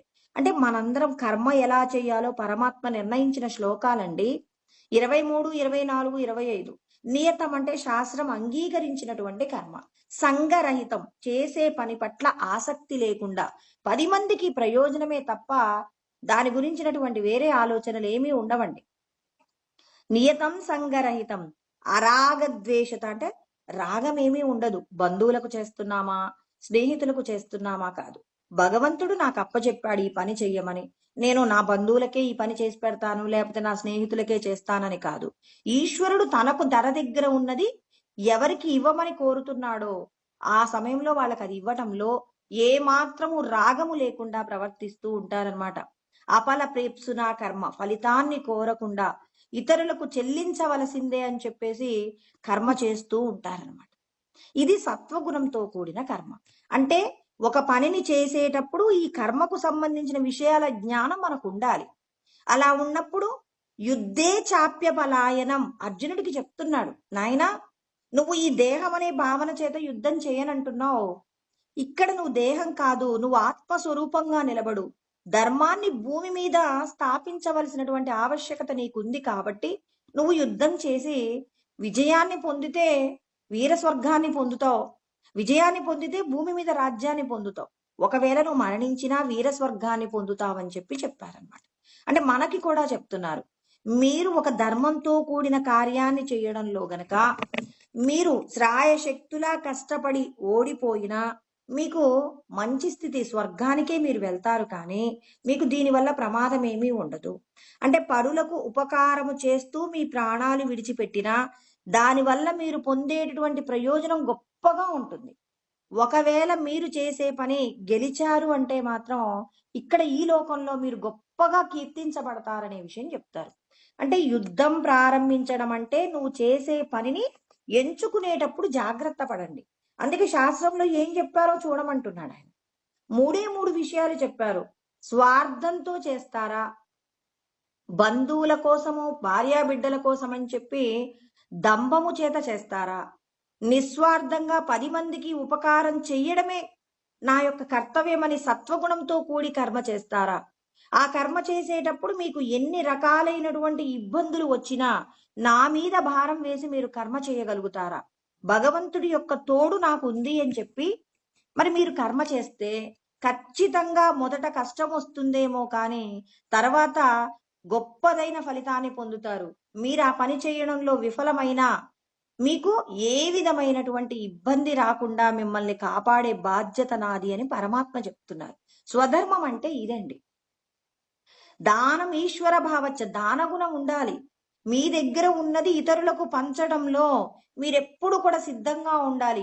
ఈశ్వర భావచ్చ అంటే భగవంతుడే సమస్తమునకు ఆధారము, ఈశ్వరుడే అన్నింటినీ నడిపిస్తున్నాడనేటటువంటి క్షాత్ర సంబంధమైనటువంటి జ్ఞానము కూడా నీకు ఉండాలి. అంటే మన యొక్క స్వధర్మము, నేను ఆత్మని అని మీరు అంటున్నారంటే ఇన్ని లక్షణాలు మీకు ఉండాలి. ఈ లక్షణాలు ఏవీ లేకుండా నేను ఆత్మనైపోయానండి, బ్రహ్మమైపోయానండి అంటే ఈ లక్షణాలు మనకు లేవనుకోండి, ఇందులో ఏదైనా మనకు పొరపాట్లు ఉన్నాయనుకోండి, వాటన్నింటినీ జ్ఞానము తెలుసుకుంటూ మనం ఏం చేయాలి, మనల్ని మనం ఉద్ధరించుకునే ప్రయత్నం చేయాలి. భూమి మీద జీవించి అంటే ఈ దేహాన్ని విడిచిపెట్టే లోపు నువ్వేం చేయాలి, ఆ పరమాత్మ చెప్పినటువంటి జ్ఞానంతో కూడినటువంటి సాధన చేస్తున్నప్పుడు నీకు ధ్యానమునందు ఆత్మానుభూతిని పొందగలుగుతావు. ఆత్మానుభూతిని పొందుతాను అని చెప్పేసి కేవలం ధ్యానంలోనే ఉండిపోతే అది కొన్ని లక్షల కోట్ల సంవత్సరాల పాటు నిరీక్షణ చెయ్యవలసి ఉంటుందండి. తపస్సు ద్వారా, జ్ఞానము లేకుండా తపస్సు ద్వారా మాత్రమే నేను బ్రహ్మానందాన్ని పొందుతానంటే అది కొన్ని కోట్ల జన్మల యొక్క ప్రయత్నం. ఈ శరీరంతో నువ్వు జీవించినంత కాలంలోనే నువ్వు ఆత్మానుభూతిని పొందాలంటే నీ దగ్గర ఉన్నటువంటి ఏకైక సాధనం జ్ఞానాన్ని అభ్యాసం చెయ్యి. జ్ఞానం తెలుసుకో, భగవంతుడి యొక్క గొప్పతనం ఏంటో తెలుసుకో, భగవంతుడు నిన్ను ఎలా జీవించమంటున్నాడో తెలుసుకో. భగవంతుడు ఎలా జీవిస్తే నీ లోపల ఉన్న ఆత్మ యొక్క అనుభూతి పొందగలమో ఈశ్వరుడు అనేక రకాలైనటువంటి సూచనలు, సలహాలు చెప్తున్నారు. ఈ సలహాలన్నింటినీ పాటిస్తూ నిన్ను నువ్వు తెలుసుకునే ప్రయత్నం చేయాలి. అంతేకాని నేను ఆత్మని అని చెప్పేసి ఏ సాధన చేయకుండా ఉంటూనే ఉంటే నీకు పరమాత్మ ఇచ్చినటువంటి ఉపాధి, ఆ ఉపాధి ద్వారా నువ్వు తెలుసుకున్నటువంటి గురువు ద్వారా తెలుసుకున్న ఆత్మ యొక్క జ్ఞానం అంతా కూడా నీకేమవుతుంది అంటే కొద్ది ప్రయోజనాన్నే ఇస్తుంది. కొద్ది ప్రయోజనం అని ఎందుకన్నానంటే, ఒకవేళ నేను బ్రహ్మమే అని చెప్పేసి తెలుసుకుని చిన్న చిన్న ప్రయత్నాలు కొంతమందికి ఏదో కొద్ది ఉపకారం చేసే ప్రయత్నం చేశారనుకోండి, ఇదంతా వృధాగా పోతుందా? ఈ జన్మలో నేను పరమాత్మ చెప్పిన ప్రతిదీ కూడా ఆచరించలేకపోయాను, ఈ ప్రయోజనం అంతా కూడా వృధా అవుతుందా అని చెప్పి అర్జునుడు మన కోసం అడిగాడండి. ఏమంటాడంటే, అయతి శ్రద్ధయోపేత యోగాచలిత మానస అప్రాప్య యోగ సంసిద్ధిం కాం గతి కృష్ణ గచ్చతి అంటారు 6వ అధ్యాయంలో 37వ శ్లోకంలో అంటారనమాట. నేను సాధన చెయ్యాలనుకుంటామండి, ఈ జ్ఞానం తెలుసుకుంటాం, కానీ కుటుంబ అవసరాల నిమిత్తం నా మనసు ఏం చేస్తుంది, నా మనసుకు సంబంధించి పూర్వజన్మ సంస్కారాలు ఉన్నాయి, అందరికీ ఉంటాయి కదండి. పూర్వము నా మనసులో ఎవరెవరి మీదైతే ప్రేమ ఉందో, ఎవరెవరి మీదైతే ద్వేషం ఉందో, ఏ పదార్థం మీదైతే నాకు కోరిక ఉందో, ఏ పదార్థం మీదైతే కోరిక లేదో, ఇలా అనేక రకాల విషయ వాసనలు ఉన్నాయి కదా. మరి ఈ విషయ వాసనలన్నీ నాతో ఏం చేయిస్తాయి? ఈశ్వరుడు చెప్పినటువంటి జ్ఞానాన్ని ఆచరించడానికి అడ్డుపడతాయి అన్నమాట. ఇప్పుడు మనం ఒక ఊరు వెళ్తున్నామండి, ఊరు వెళ్తూ ఉంటే పెద్ద గాలి దుమ్మొచ్చి ఒక చెట్టు అడ్డుపడిపోయింది. ఇప్పుడు మనం ఆ ఊరు తెల్లవారేసరికి వెళ్ళాలి. కానీ ఇప్పుడు ఆ చెట్టు అడ్డుపడటం వల్ల ఏమవుతుంది, ఆ చెట్టుని మళ్ళీ ఏం చేయాలి, మనం లేపలేము. ఇప్పుడు ఆ చెట్టుని తీసేయాలి అని అంటే దానికి సంబంధించిన వాళ్ళు రావాలి, ఆ చెట్టు భాగాలన్నీ కూడా కట్ చేసి దాన్ని పక్కకు జరపాలి. ఇదంతా జరపడానికి రేపు సాయంత్రం వరకు అవుతుంది. నువ్వు రేపు పొద్దుడికి వెళ్తేనే ఆ పని అవుతుంది. అలాంటప్పుడు మరి మనమైతే ప్రయత్నం ప్రారంభించాం, కానీ అక్కడికి చేరుకున్నామా? మనం అనుకున్న గమ్యస్థానానికి చేరుకున్నామా? చేరుకోలేదు. అలా చేరుకోలేదు కాబట్టి ఇప్పుడు నీ యొక్క ప్రయత్నంలో నువ్వు ఉన్నావు కాబట్టి నీకే ప్రమాదం లేదు. నువ్వు చెప్తావు అక్కడికి ఈరోజు సాయంత్రానికి, అంటే తెల్లారి సాయంత్రానికి నువ్వు అక్కడికి వెళ్ళారనుకోండి, మనం చెప్తాం అనమాట. ఏమంటాం? నేను సరైన టైంకే బయలుదేరానండి, కాకపోతే వర్షం కారణంగా చెట్టు పడిపోయింది, ఆ చెట్టుని తీయించడానికి సమయం పట్టిందంటే అటుగా వస్తున్న వాళ్ళు ఎవరో చెప్తారు, అవునండి పాపం వాళ్ళు అక్కడే ఉండిపోయారు, రాత్రి మొత్తం కూడా ఆ చెట్టు అంతా తీసేసిన తర్వాతనే వీళ్ళు వచ్చారన్నప్పుడు వీళ్ళ పని పొద్దున్నే వెళ్ళవలసిన పని సాయంత్రానికి వెళ్ళినా మరి చూసినటువంటి వ్యక్తులు సాక్ష్యం చెప్పారు కాబట్టి ఏమైంది, నీకు అక్కడ జరగవలసిన ప్రమాదం ఏమీ జరగదు. అంతే కదండి. ఇప్పుడు కృష్ణ పరమాత్మ కూడా ఇదే మాట చెప్తున్నారు. ఒకవేళ మీరు ఏదైనా ప్రయత్నం వల్ల మీ సాధనలో, అంటే ఉంటాయి కదా కుటుంబానికి సంబంధించి మీరు ఏదైనా సాధన చేయడంలో, నేను చెప్పినట్టుగా ధర్మంగా జీవించడంలో, పరులకు ఉపకారం చేయడంలో మీరు ఎక్కడైనా వెనకబడ్డారనుకోండి, ఈ జన్మలో అంటే ఇక చెట్టు అడ్డుపడిందంటే మనం కూడా సాధన చేస్తూ చేస్తూ ఉన్నప్పుడు మధ్యలోనే చనిపోయామనుకోండి, అంటే ఈ శరీరం పడిపోయింది అనుకోండి, ఈ పరమాత్మను మనం పొందలేదండి. మరి పరమాత్మను పొందనప్పుడు ఏం జరుగుతుంది? ఖచ్చితంగా వచ్చే జన్మలో నీకేం పర్వాలేదు. నేహాభిక్రమనాశోస్తి ప్రత్యవాయో న విద్యతే స్వల్పమప్యస్య ధర్మస్య త్రాయతే మహతో భయాత్. భగవంతుడు మనకి ఎన్నో రకాలైనటువంటి ధైర్యాలను మనకు అందిస్తున్నారు. అందుకే ఎవరైనా ఒక పని చేస్తూ చేస్తూ ఆ పనిని చేయడంలో ఏదైనా ఒక అడ్డు వలన వాళ్ళు ఆ పని పూర్తి చేయలేకపోయారనుకోండి, కొంతమంది అంటారు మీకేం చేత కాదు, ఒక పని చేయడంలో మీకు సమర్థత లేదు అని చెప్పేసి విమర్శ చేస్తారండి. అది ఎప్పుడు కూడా చేయకూడదు. ఒక వ్యక్తిని మనం విమర్శ చేసి అతని యొక్క శక్తిహీనతకు మనం కారణం కాకూడదు. అతడి లోపల ఎన్ని శక్తి సామర్థ్యాలున్నా మనం అన్నటువంటి ఒక మాట ఏమవుతుంది అని అంటే ఆ పనిని చేయడానికి కావలసినటువంటి సమర్థతను తానేం చేస్తాడు, ఆలోచనల రూపంలో, భావనల రూపంలో పోగొట్టుకుంటాడు. ఇప్పుడు అర్జునుడు కూడా యుద్ధం చేయడానికి సిద్ధపడ్డాడండి. సిద్ధపడినప్పుడు కృష్ణ పరమాత్మ అర్జునుడి యొక్క నిగ్రహ శక్తి ఎంతుందో చూద్దామని చెప్పేసి అనుకున్నారు.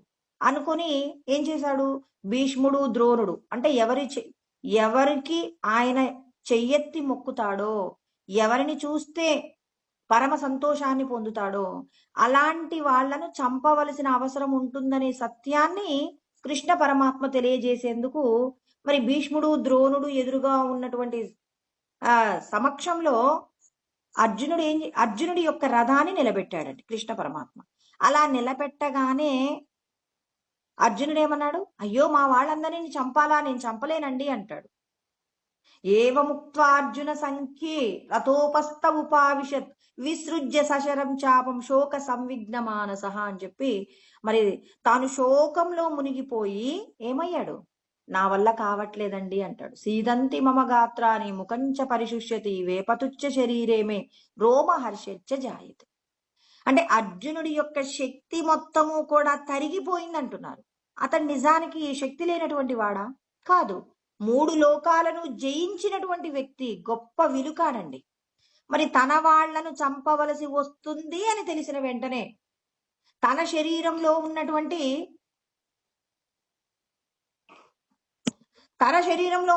శక్తి అంతా కూడా పోయిందండి.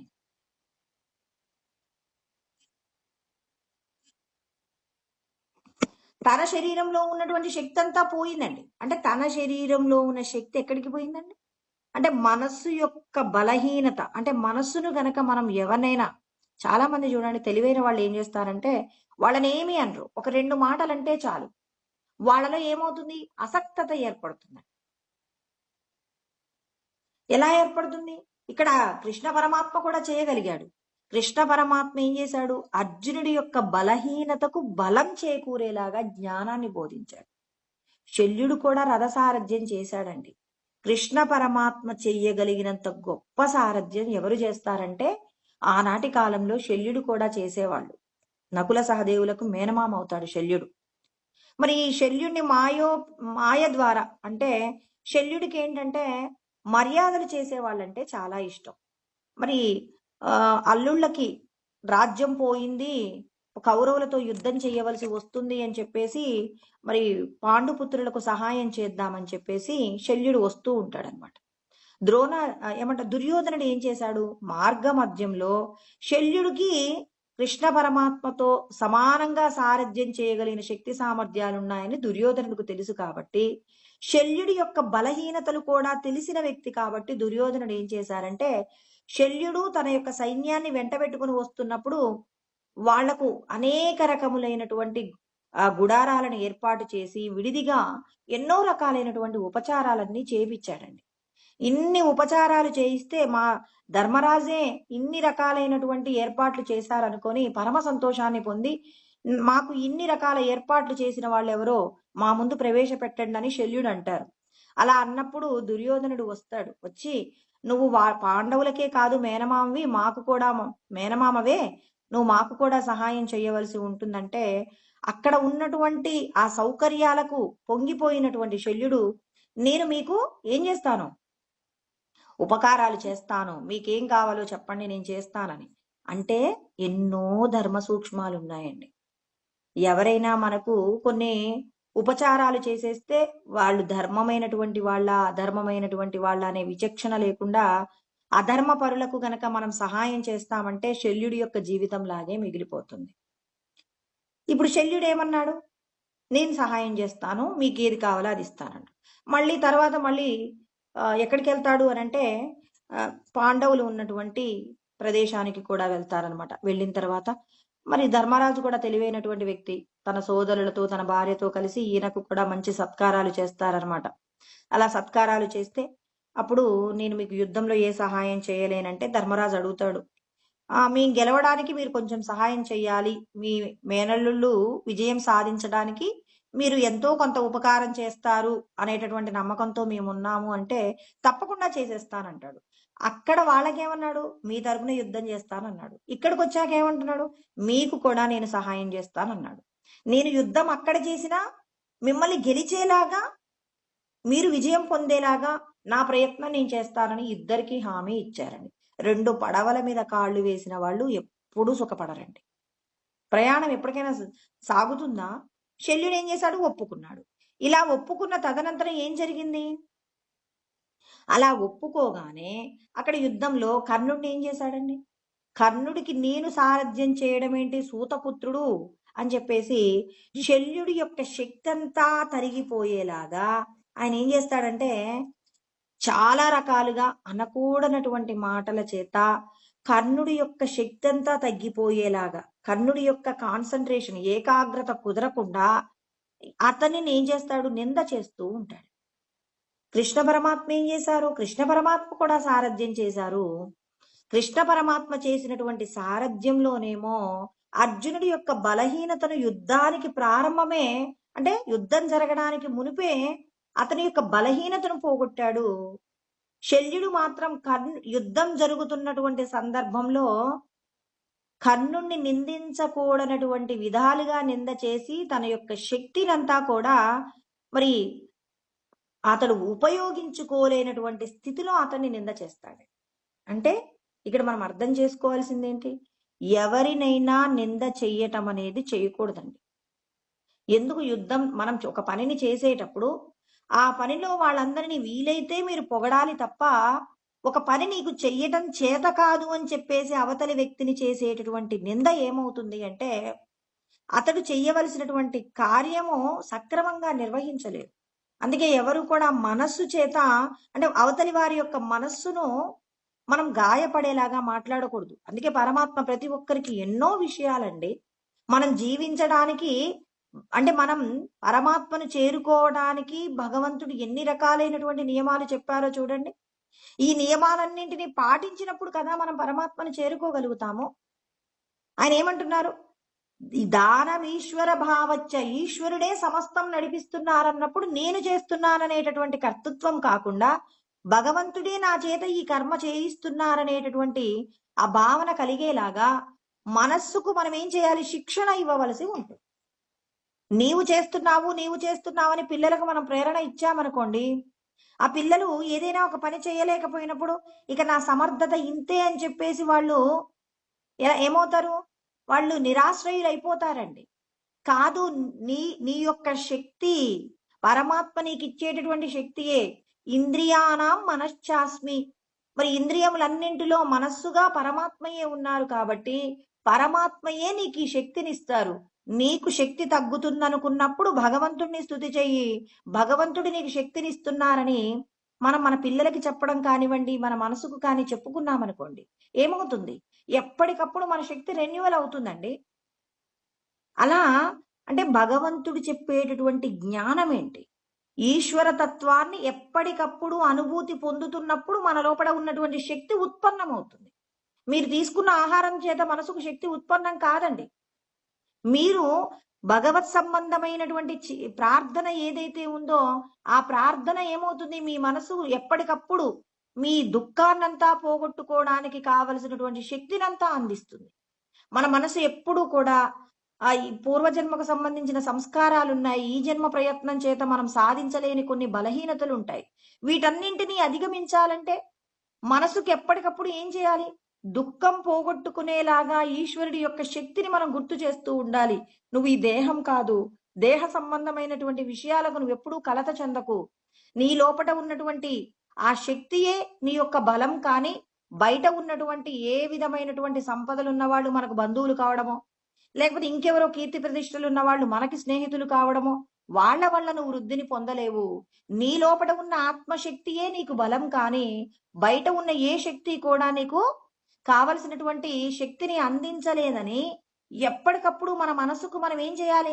శక్తిని ఇస్తూ ఉండాలి. సెల్ ఫోన్ ఛార్జింగ్ డౌన్ అవుతూ ఉన్నప్పుడు మనం ఏం చేస్తుంటాం? ఎప్పటికప్పుడు ఛార్జింగ్ పెడుతుంటామా లేదా?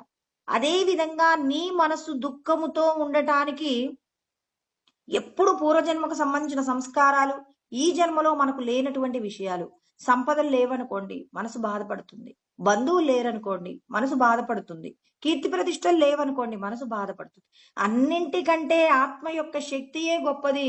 ఈ లోకాలన్నీ నడిపించేది ఆత్మయే. పూర్వజన్మలలో మనం చేసిన కర్మయే మనకి ఈ జన్మలో కొన్ని వస్తువులు లేకుండా పోయాయి, కొంతమంది బంధువులు లేకుండా పోయారు. ఇవన్నీ కొద్ది రోజులే ఉండేవి.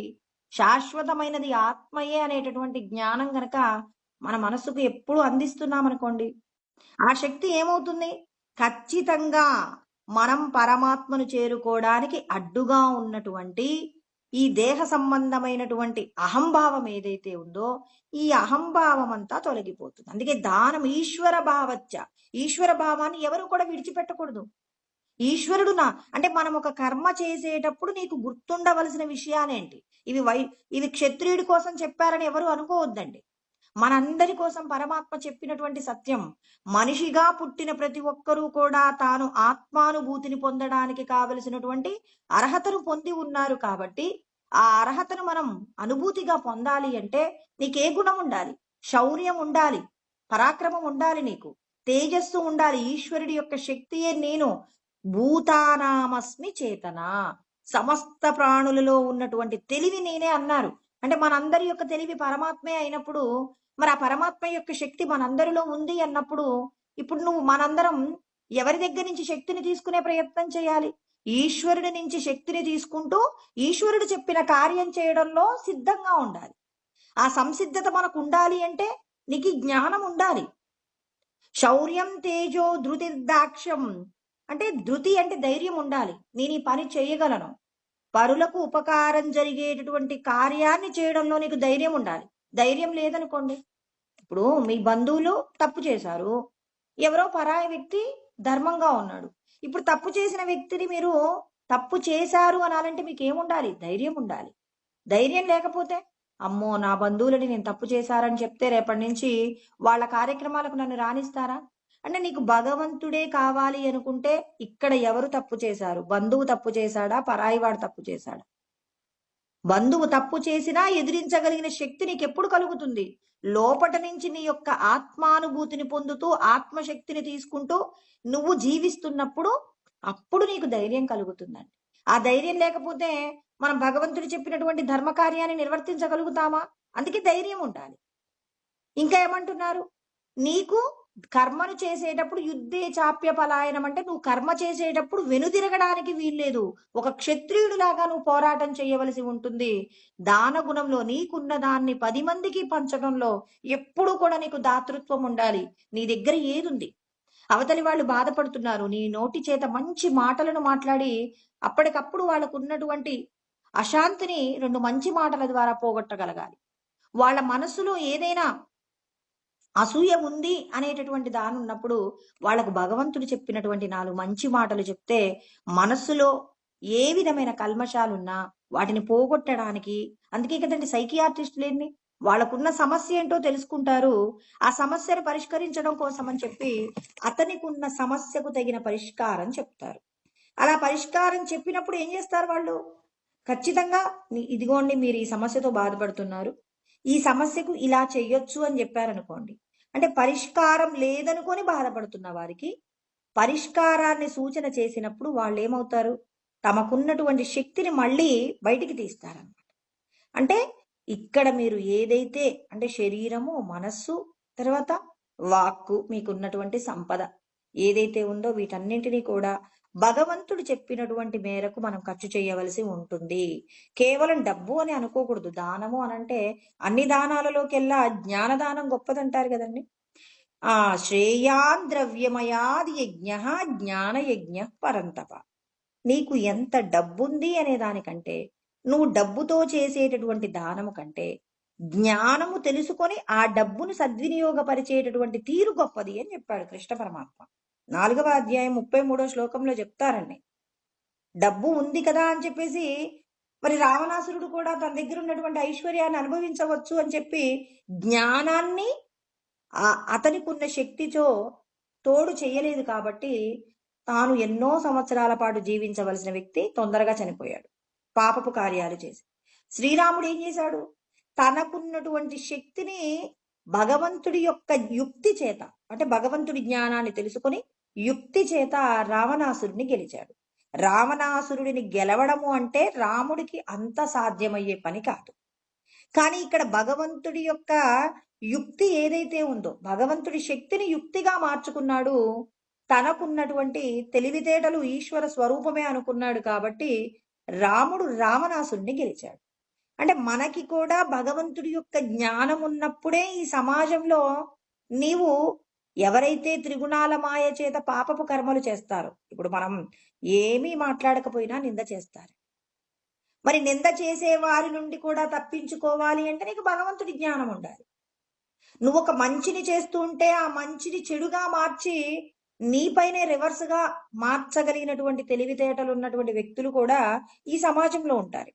వాళ్ళందరి నుంచి కూడా నువ్వు రక్షింపబడాలి అంటే ఈశ్వరుడి పాదాలు, ఈశ్వరుడు చెప్పిన జ్ఞానము తప్ప నీకు వేరొకటై నిన్ను కాపాడలేదు అనే సత్యం నీకు తెలిసి ఉండాలి.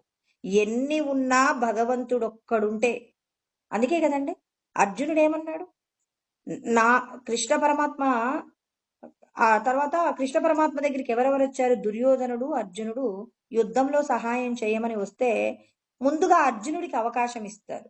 నీకు నా సంపదలు, నాకున్నటువంటి బలగం అన్ని కావాలా, యుద్ధం చెయ్యకుండా కేవలం సారథ్యమే చేస్తాను నేను కావాలా అన్నప్పుడు అర్జునుడు ఏమన్నాడు, భగవంతుడి యొక్క శక్తి నాకుంటే యుక్తి ద్వారా నేను విజయం సాధిస్తానని కృష్ణ పరమాత్మ మీరొక్కరుంటే చాలండి, మీరు ఆయుధం కూడా పట్టాల్సిన అవసరం లేదు, మీరు మా పక్కనుంటే చాలంటే దుర్యోధనుడు ఎంత సంతోషపడతాడో.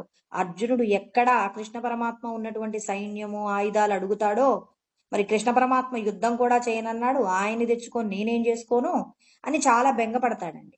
అలా బెంగపడ్డప్పుడు ఆ అర్జునుడు మాత్రం మీరొక్కరుంటే చాలు అంటే మనందరికీ నేర్పించారండి. అక్కడ కృష్ణ పరమాత్మ కావాలనే, మనందరికీ తెలిసిన సత్యమే అది. అర్జునుడి కంటే కూడా దుర్యోధనుడినే ముందు చూస్తాడు కానీ కృష్ణ పరమాత్మ అర్జునుడికి కావాలనే అవకాశం ఇచ్చారు. ఎందుకు అంటే మనందరికీ నేర్పిస్తున్నారనమాట. ఈ అధర్మపరులు ధర్మపరులు ఇద్దరూ కూడా నన్ను శరణు వేడతారు, నేను ధర్మం పక్కన ఉంటాను అనే సత్యాన్ని కూడా కృష్ణ పరమాత్మ చెప్పారు. ఇంకా ఇక్కడ అర్జునుడికి కూడా అవకాశం ఇచ్చారండి. ఇప్పుడు ముందుగా దుర్యోధనుడిని చూశారని దుర్యోధనుడికి అవకాశం ఇచ్చారనుకోండి, దుర్యోధనుడికి ఉన్నటువంటి అజ్ఞానం ఏంటి, అహంభావం ఉంది. ఆ అహంభావం చేత ఏమంటాడంటే నాకు మీరెందుకండి, మీ సైన్యం ఇచ్చేయండి అంటాడు. ఇప్పుడు అర్జునుడు కృష్ణ పరమాత్మని మీరు కావాలండి అని అడిగినప్పటికీ కూడా మనందరికి ఏముంటుంది, ఆ అర్జునుడికి అవకాశం ఉంటే ఆయన కూడా సైన్యాన్ని తీసుకుని ఉండేవాడు అని చెప్పేసి మనం అనుకుంటాం కదా. అంటే ఎప్పటికప్పుడు ధర్మం పక్కన ఉంటాడు పరమాత్మ. రెండవది ధర్మాన్ని గెలిచేటటువంటి అంటే ధర్మాన్ని ఆచరించేటటువంటి వ్యక్తులకు అవకాశం కూడా ఇస్తుంటారు. అవకాశం ఇస్తుంటారు, పరీక్ష కూడా పెడుతుంటారండి. ఇప్పుడు అర్జునుడికి పరీక్ష పెట్టాడా లేదా, పరమాత్మ ఒక్కరుంటే సరిపోతుందా, లేకపోతే పరమాత్మకు ఉన్నటువంటి ఆయన సృష్టి చేసినటువంటి ఆయన సంపదలుంటే సరిపోతుందా? మనకు ఈ లోకంలో సంపదలు కావాలా, భగవంతుడు కావాలా, దేహ సంబంధమైన బంధువులు కావాలా, లోపటున్న భగవంతుడు కావాలా, ఇది మన ప్రశ్న.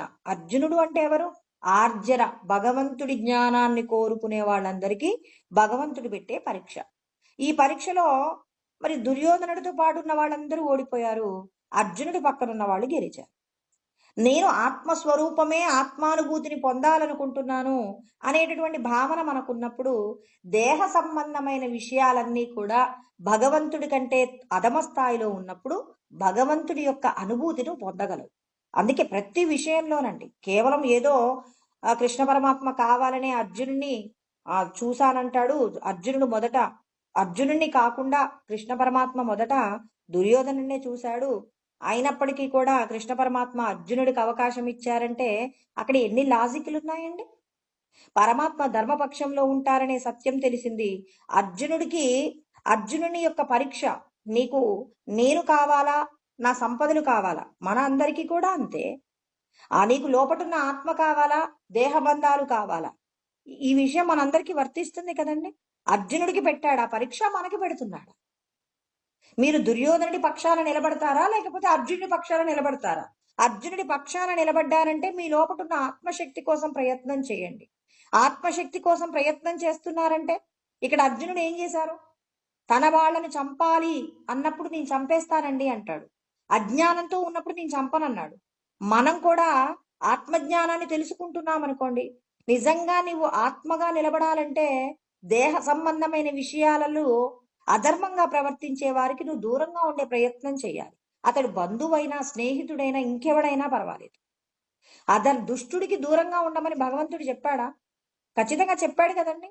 దుష్టుడైనటువంటి వాడు మన ఇంట్లో ఉండొచ్చు కదా, కన్నవాళ్ళలో ఉంటాడు, తోడబుట్టిన వాళ్ళలో ఉంటాడు, సమాజంలో ఎక్కడైనా ఉండొచ్చు. మరి అధర్మానికి నువ్వు దూరంగా ఉంటే ధర్మంగా ఉన్నటువంటి ధర్మ స్వరూపుడైనటువంటి బ్రహ్మణోహి ప్రతిష్టాహం అమృతస్య అవ్యయస్య చ శాశ్వతస్య చ ధర్మస్య సుఖస్యైకాంతికస్య చ అని కృష్ణ పరమాత్మ 14వ అధ్యాయంలో చిట్ట చివరి శ్లోకంలో చెప్తారు. ధర్మ స్వరూపుడైనటువంటి నాశనము లేనటువంటి పరబ్రహ్మము ఎంత అనుభవించినప్పటికీ కూడా తరిగిపోనటువంటి ఆనంద స్వరూపుడు ఎవరైతే ఉంటారో అతడే నీ లోపట ఉన్నారు అని.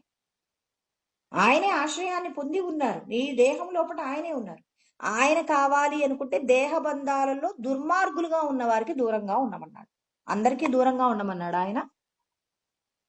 ధర్మపరులైనటువంటి వారితో మీరు సహజీవనం చేయండి. ధర్మపరులతో కూడా మళ్ళీ ఎలా ఉండాలి? తామరాకు పైన నీటి బొట్టులాగా అంటనట్టు ఉండాలి. వీళ్ళందరూ శాశ్వతమని ఎప్పటికీ అనుకోకూడదు. ఇవాళ నిన్ను పొగిడిన వాళ్ళు ఏదో ఒక రోజు తిట్టేటటువంటి పరిస్థితి రాకుండా ఉంటుందా? నిన్ను తిట్టినటువంటి వాళ్ళు ఏదో ఒక రోజు నిన్ను పొగడకుండా ఉంటారా? అన్నీ ఉంటాయి. కాబట్టి ఏది శాశ్వతం కాదు, ఏది నిజం కాదు. ఎందుకంటే నాటకంలో ఏ పాత్ర అయినా మనకి రావచ్చు.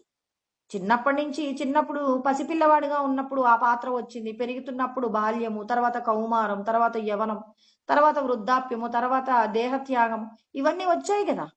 అంటే సృష్టిలో ఇవాళ నీతో స్నేహంగా ఉన్నవాళ్ళు ఏదో ఒక రోజు వైరి భావన కలిగి ఉంటారు. ఒక రోజున వైరంతో ఉన్నవాళ్ళు ఒక రోజున మనకు ప్రేమస్తులుగా మారిపోవచ్చు. ఇవన్నీ కూడా అశాశ్వతములు, అనిత్యాహ అన్నారు. అంటే నిత్యము కానటువంటి వస్తువుల పట్ల రాగము పెంచుకోకు. ఎక్కడా కూడా ధర్మపరులతో మీరు కలిసి ఉండండి అన్నారు. కానీ మరి ఆ ధర్మపరుల పట్ల కూడా నువ్వు ఎలా ఉండాలి? వారి యొక్క కష్టాన్ని తీర్చడానికి నువ్వు సిద్ధంగా ఉండాలి. అంతే తప్ప మళ్ళీ వీళ్ళు లేకపోతే నేను ఉండలేనని చెప్పేసి వాళ్ళ మీద ఆసక్తి పెంచుకోకూడదు. ఎన్నో రకాలైనటువంటి విషయాలు మనకు కృష్ణ పరమాత్మ చెప్తూనే ఉంటారండి. అంటే నిన్ను నువ్వు తెలుసుకోవడానికి, ఆత్మానుభూతిని పొందాలంటే ఎన్ని విషయాలు ఉన్నాయండి. ఇవన్నీ మనకు తెలియకుండానే నేను బ్రహ్మమైపోతానంటే ఎలా కుదురుతుంది? ముందు నీకు తెలియాలా? తెలిసి నువ్వు ఆచరించాలా? ఆచరించిన తర్వాత అంటే ఒక మురికిగా ఉన్నటువంటి వస్త్రానికి ఎన్నో రకాలుగా మనం శుభ్రం చేసే ప్రయత్నం చేయాలి. ఎన్నో ప్రయత్నాలు చేసి దానికి సువాసన రావాలి. ఇప్పుడు బాగా మురికిగా ఉన్న వస్త్రం అండి, సర్ఫ్లో నానబెడతాం. సర్ఫ్లో నానబెట్టిన తర్వాత ఏం చేస్తాం? సబ్బుతో శుభ్రంగా ఉతుకుతామండి. అలా ఉతికిన తర్వాత ఇంకా ఎక్కడైనా దాని స్వచ్ఛత తక్కువ ఉంది అనుకున్నప్పుడు దానికి మళ్ళీ ఇంకా ఏదో ఎక్స్ట్రా ఏదన్నా అది తెల్లగా ఉండడం కోసమని ఏదో ఒక వాడతాం కదండి. ఏదో ఉజాలా కానీ ఏదో ఒక వస్తువు వాడి దాని మీద ఉన్న చిన్న చిన్న మరకలు కూడా పోయేలాగా అది స్వచ్ఛంగా కనపడేలాగా చేస్తాం. ఇంకా ఏం చేస్తాం? దానికి అది ఇంకా సుగంధాన్ని కలిగి ఉండాలని దానికి ఏదైనా ఒక కంఫర్ట్ లాంటిది ఏదైనా ఒక సుగంధాన్ని ఇచ్చే దాంట్లో ముంచుతున్నామా లేదా? ఒక వస్త్రాన్ని శుభ్రం చేయడానికే ఇన్ని ప్రయత్నాలు చేస్తున్నప్పుడు జన్మ జన్మల నుంచి వచ్చినటువంటి మన యొక్క సంస్కారాలు, మలిన సంస్కారాలన్నీ శుభ్రం చేయాలంటే నీకు ఎన్ని రకాలైనటువంటి విషయ జ్ఞానం ఉండాలండి. ఇన్ని రకాలైన విషయ జ్ఞానాలన్నీ ఉపయోగించి నీ యొక్క వాసనలు పోగొట్టుకునే ప్రయత్నం చేయాలి. కానీ నేను బ్రహ్మమైపోయాను ఇక నాకేం పర్లేదు అంటే నువ్వు మళ్ళీ జన్మలెత్తి జ్ఞానం పొందాల్సిందే. ఈ జన్మలోనే ఆ ప్రయత్నాన్ని కనుక మనం పెంచుకున్నామనుకోండి, నీలో ఉన్నటువంటి సుస్థిరమైనటువంటి ఆత్మను నువ్వు పొందగలుగుతావు. ఇవాళకి నేను ఎన్ని చెప్పాను? స్వధర్మంలో బ్రాహ్మణుడి యొక్క లక్షణాలు చెప్పాను, తర్వాత క్షత్రియుడికున్న లక్షణాలు చెప్పాను, ఇక వైశ్యుడు తర్వాత శూద్రుడికున్నటువంటి లక్షణాలు. చాలా మంది ఏం చేస్తున్నారంటే ఈ దేహ సంబంధమైన విషయాలకు మాత్రమే అప్లై చేసుకుంటున్నారు. కానీ నువ్వు ఆత్మగా ఆత్మానుభూతి పొందాలంటే ఈ నాలుగింటిని నీ యొక్క జీవితానికి నువ్వు అప్లై చేసుకొని ఒక్కొక్క విషయంలో నువ్వు ఎలా ప్రవర్తించాలి. నీకు భగవంతుడి జ్ఞానం ఉంటే నీకు ఇంద్రియ నిగ్రహం ఉండాలి, రుజుత్వం ఉండాలి, తపస్సు ఉండాలి, త్రికరణముల చేత శుద్ధంగా ఉండాలి, భగవంతుడి యొక్క జ్ఞానాన్ని నిరంతరం అనుభూతి పొందుతూ ఉండాలి, భగవంతుడి శాస్త్రం నందు చెప్పబడిన వాక్యం పట్ల నీకు విశ్వాసం ఉండాలి. విశ్వాసం లేకుండా ఏమీ చేయలేవు. ఇది నీకు ఉండవలసినటువంటి శాస్త్ర సంబంధమైనటువంటి జ్ఞానాన్ని ఆచరణ పూర్వకంగా ఎలా చూపిస్తావు? ఒక క్షత్రియుడిగా నీ దేహము క్షాత్ర సంబంధమైనది. ఈ క్షత్రియ ధర్మం ఏమిటి? నీకు తేజస్సు ఉండాలి, నీకు పరాక్రమం ఉండాలి. ఖచ్చితంగా నువ్వు చేసే పనిని ఎప్పటికీ కూడా విడిచిపెట్టే ప్రయత్నం చేయకూడదు. ఎంచుకునేటప్పుడే ధర్మంతో కూడినటువంటి కర్మను ఎంచుకోవాలి. తర్వాత దాన సంబంధమైనటువంటి గుణం ఉండాలి. నీకున్నది సమర్పించటంలో, ఇతరులకు కష్టంలో ఉన్న వారికి పంచటంలో ఎప్పుడూ నువ్వు సిద్ధంగా ఉండాలి. నువ్వు చేసే పని పట్ల అంటే నువ్వు చేసే పనికి భగవంతుడి యొక్క సహకారం ఉంటుందనే సత్యం ఎప్పుడూ గుర్తుపెట్టుకోవాలి. భగవంతుడు ఎన్ని విషయాలు కలబోస్తున్నారు. ఇంకా రేపు వైశ్యుడికి, శూద్రుడికి ఉన్నటువంటి లక్షణాలు మనకి ఉన్నటువంటి సత్యాలన్నీ కూడా చెప్తారనమాట. అందుకే 18వ అధ్యాయం అంటే సంక్షిప్త గీత. 2వ అధ్యాయంలో చెప్పబడిన విషయాలలో ఉన్న సందేహాలన్నీ 18వ అధ్యాయంలో పూర్తి చేస్తారు. అంటే ఇలా భగవద్గీతలో ఉన్న 17 అధ్యాయాల సారం మొత్తాన్ని 18వ అధ్యాయంలో రంగరిస్తారు. ఒక్కొక్క చోట ఒక్కొక్క విషయాన్ని చెప్పే ప్రయత్నం. స్వధర్మమపి అనేటటువంటి మాట అంటే నేను ఆత్మానుభూతి పొందాలి అంటే నేను తెలుసుకోవలసినటువంటి జ్ఞాన లక్షణాలు. వీటి గురించి కృష్ణ పరమాత్మ మనందరికీ కూడా తెలియచేస్తూ ఉన్నారండి. రేపు ఆ 2 విషయాల గురించి చెప్పి తర్వాత శ్లోకాన్ని చెప్పుకుందాం. ఓం సహనావతు సహనౌ భునక్తు సహ వీర్యం కరవావహై తేజస్వినావధీతమస్తు మా విద్విషావహై. ఓం శాంతి శాంతి శాంతి.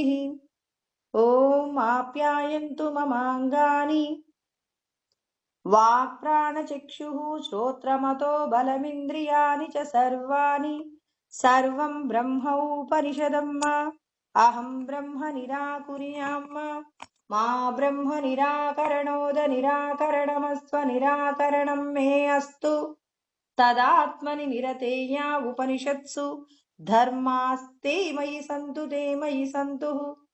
ఓం శాంతి శాంతి శాంతి. స్వస్తి.